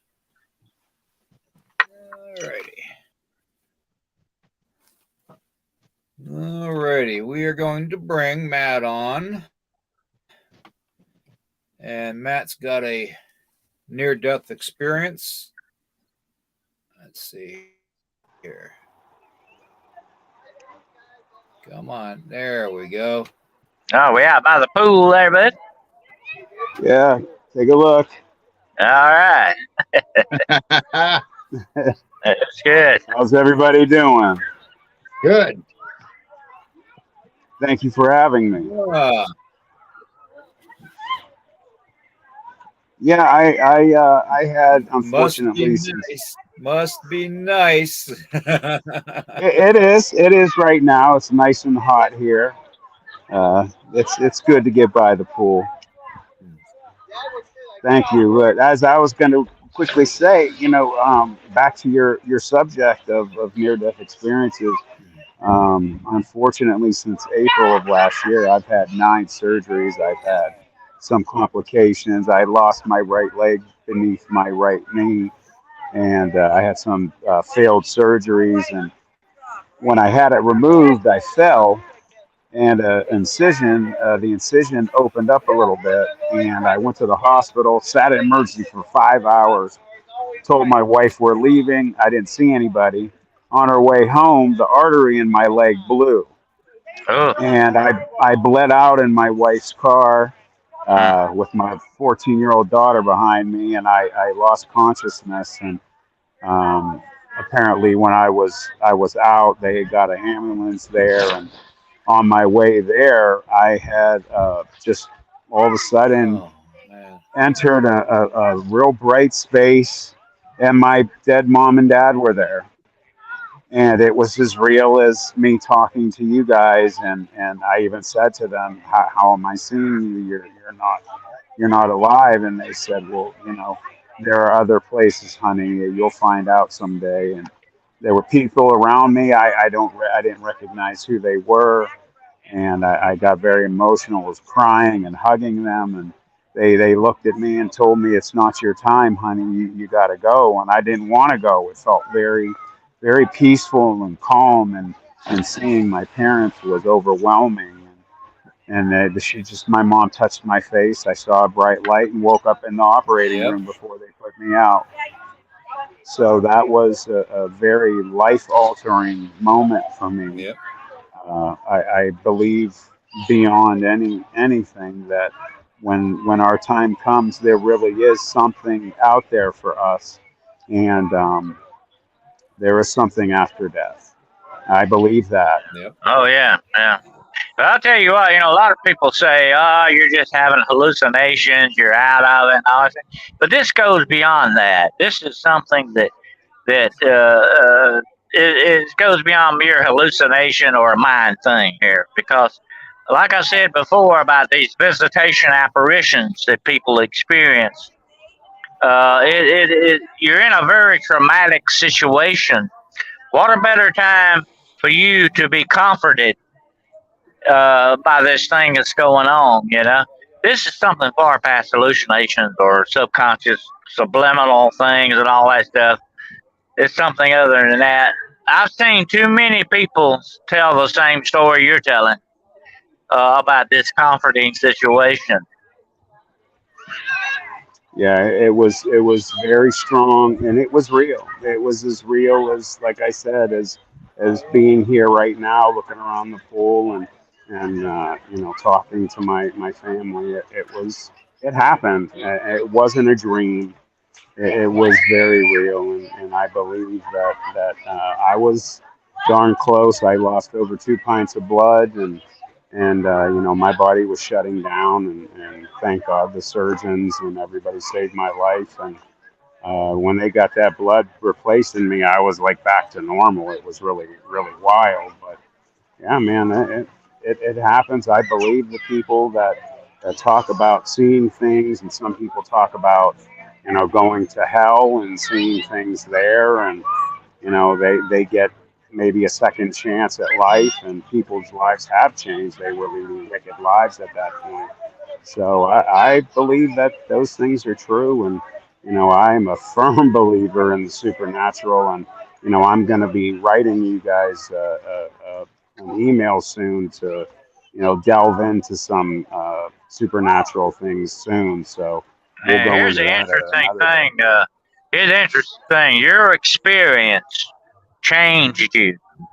You know, it was, and I believe you was meant. And I'm not saying the Yep. bad parts of all that, but what you experienced was something I think you were meant to experience. You know, in that respect. I I have believe a Yeah. so. question for you. Yeah. When And you saw your loved ones, you said you physically saw them just like you seeing us on the screen now.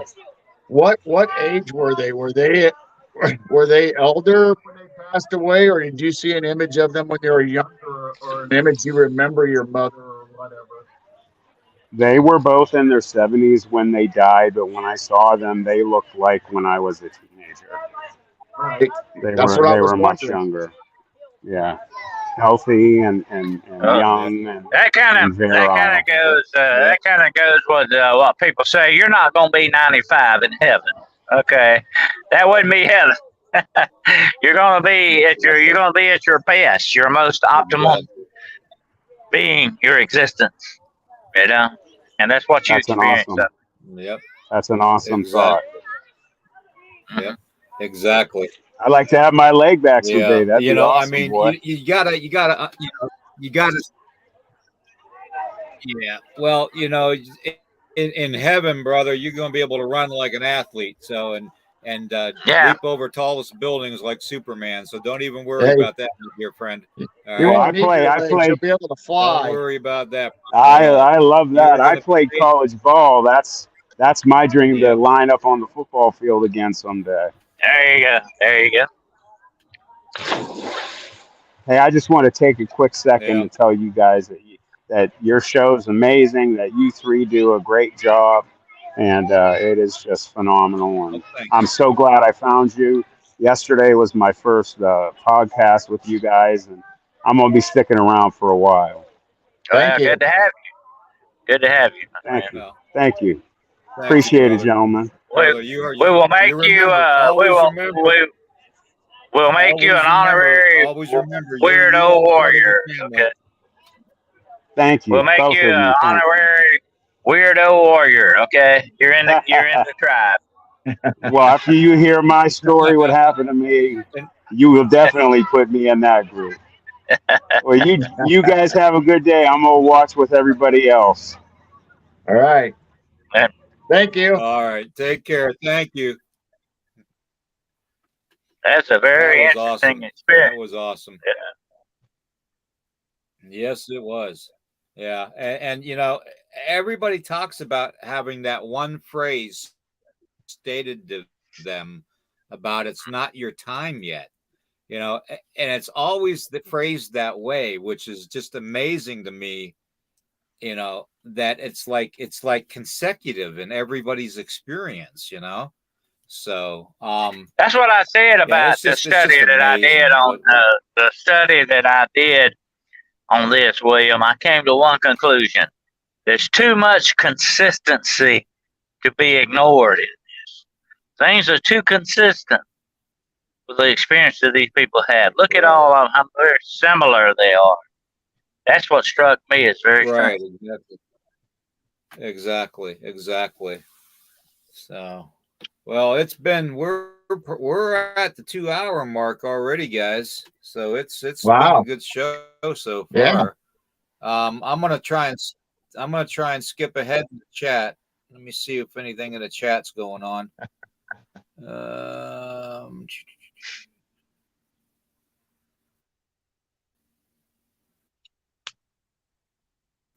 all right, come on, chat.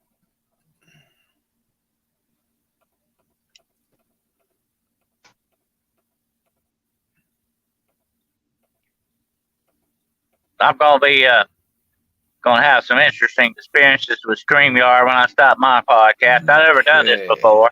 So Oh, good morning, Jessica. it's gonna be a learning experience, definitely. It's gonna take me a while to Yeah. iron the wrinkles out.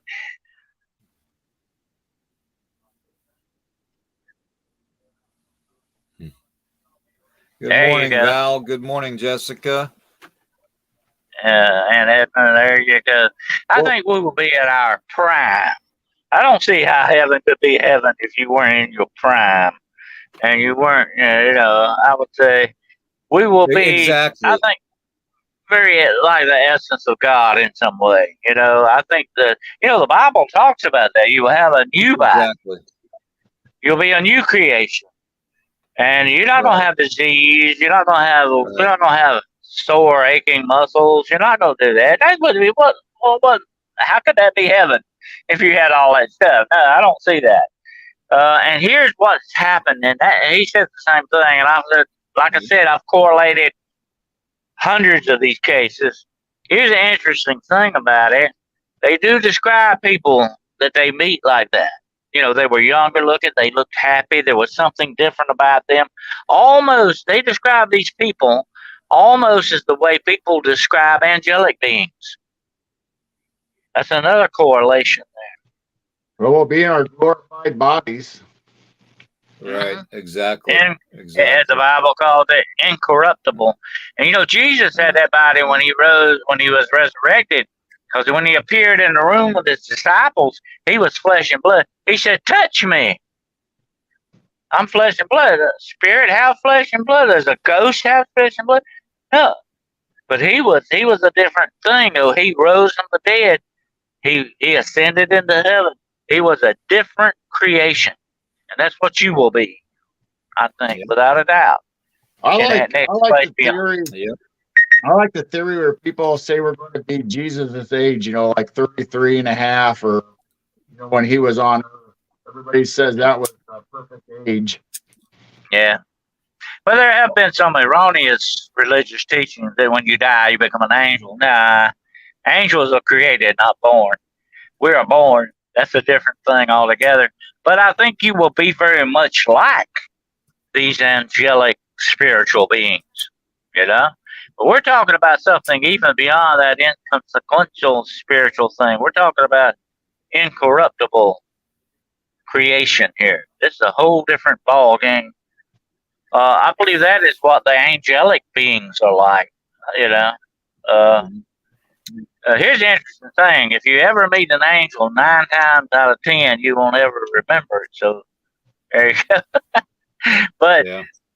a lot of people that have supposedly met these beings talk about that. They said there was a brightness to them, that there was a good feeling about them. They just put off these wonderful vibes, and that you were in the presence of something that was very extraordinary.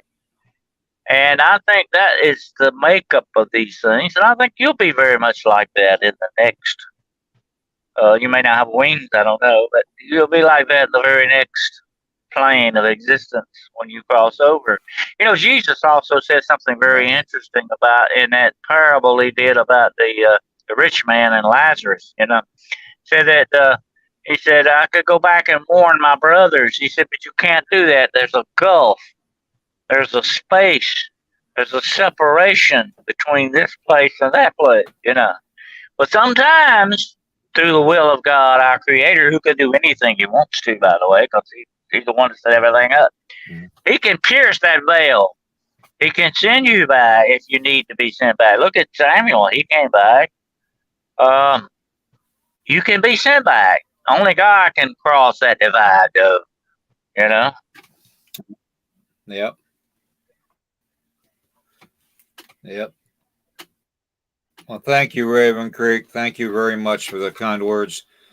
Yeah, it's just miraculous when you think about all the experiences everybody has had with this, and all the uniformly type of descriptions that are involved, like the feeling you have, the light, the warmth, the love, the calmness and peacefulness of it, and then the stating of the saying, it's not your time, you need to go back. I mean, it's amazing, the similarities. It really is. Yeah, that's what I And said. yes, That struck everybody. me.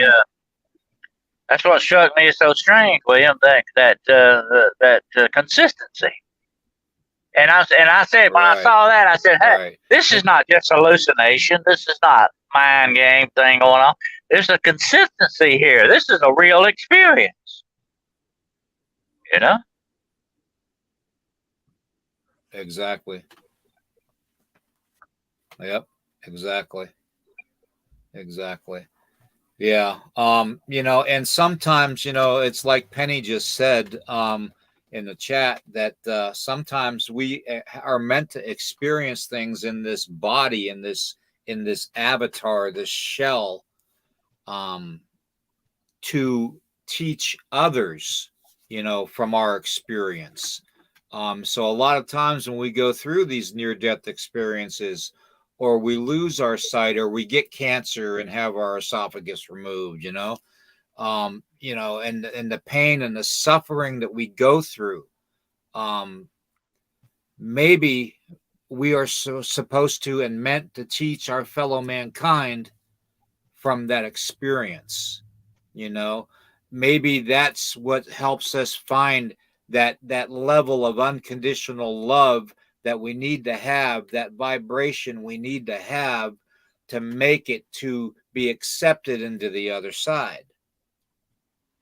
Well, here's another thing too, though. These experiences, William, make us what we are, human.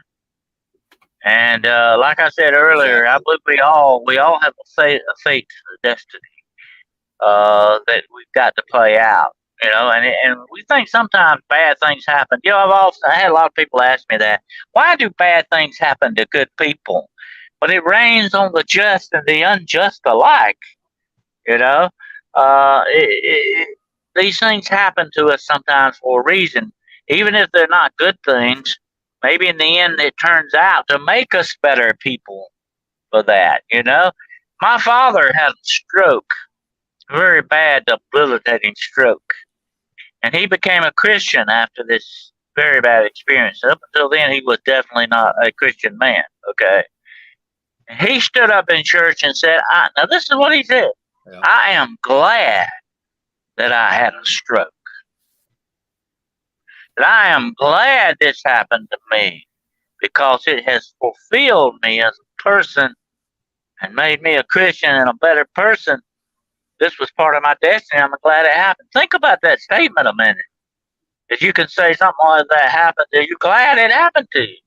But maybe that's what it takes. These things, what we're being molded like clay. They call God the potter.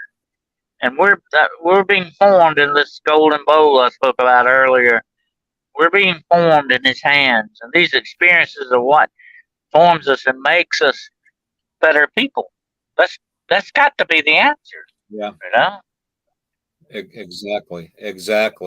And Lord Emp, I want to put this out to you, my dear brother.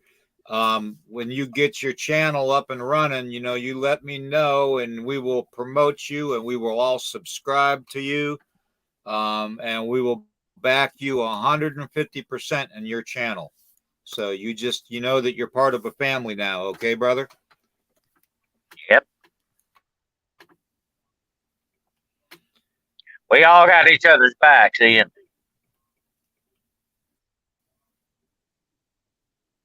Yep, you're darn right we do. You're darn right. Yep. Anyways, I'm starting to get a little sore. Yeah. And I haven't been feeling too well lately, so yeah, I've been feeling really rough. Let's just put it that way. Yeah. So and I know, Dennis, you're probably tired because you've been up with dealing with that issue at the house, and I got a lot more to shows. You guys have shows to do tonight. So why don't you guys go ahead and let everybody know what time frame your shows are on and what your topics are going to be, okay? All right. Tonight Joe. we got Ryan on from Monsters Radio, and we're going to be talking about skinwalkers and the Wendigo and all those kind of cryptids, and that'll be at 6 p.m. Central on Midwest Night Watchers, and obviously you'll be able to view them and see them on William's channels, also on Twitch and Facebook and YouTube. Well, tonight I'll be doing, of course, That's going Demonology to be a Today good show. at 9 o'clock p.m. My topic tonight is going to be Jack Parsons and the birth of dark science. So you don't want to miss this one. That's going to be 9 o'clock p.m. on the YouTube.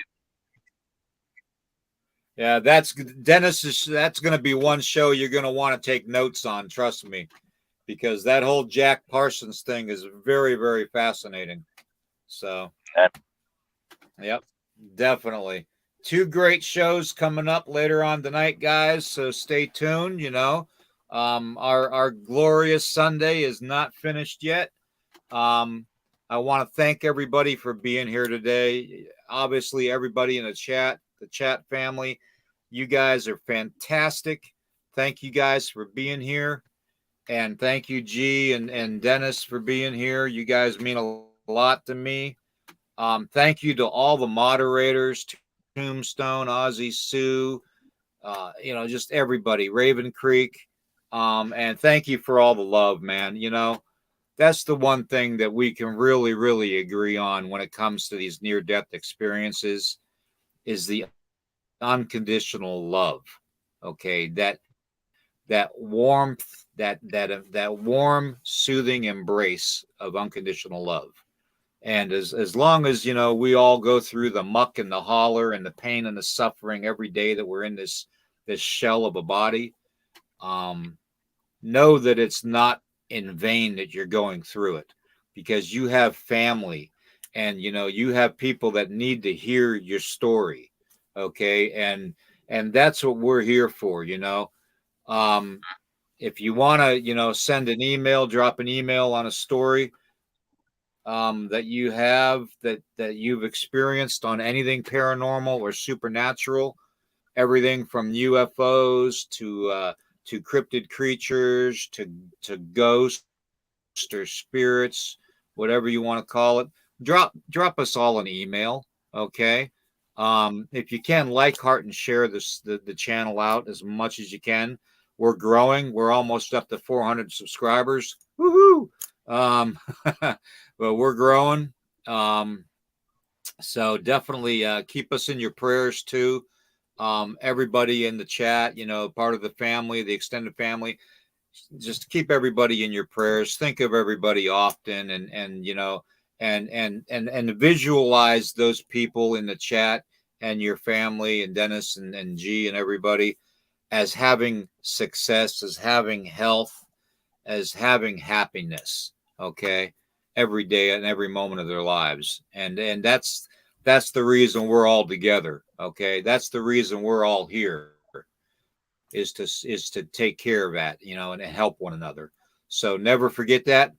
But always question everything, everybody. Like I always tell you, question everything, okay? Because the more thorough you are, the more knowledge you have, the better off it's going to be, okay? So everybody take care. God bless. Watch your six. We're going to put the emails in. Yep. Yep. Keep looking up. I'm trying to type my email, and I'm all thumbs. I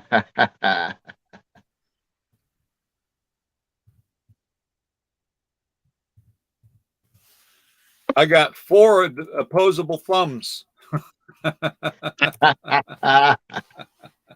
You're all thumbs, Will.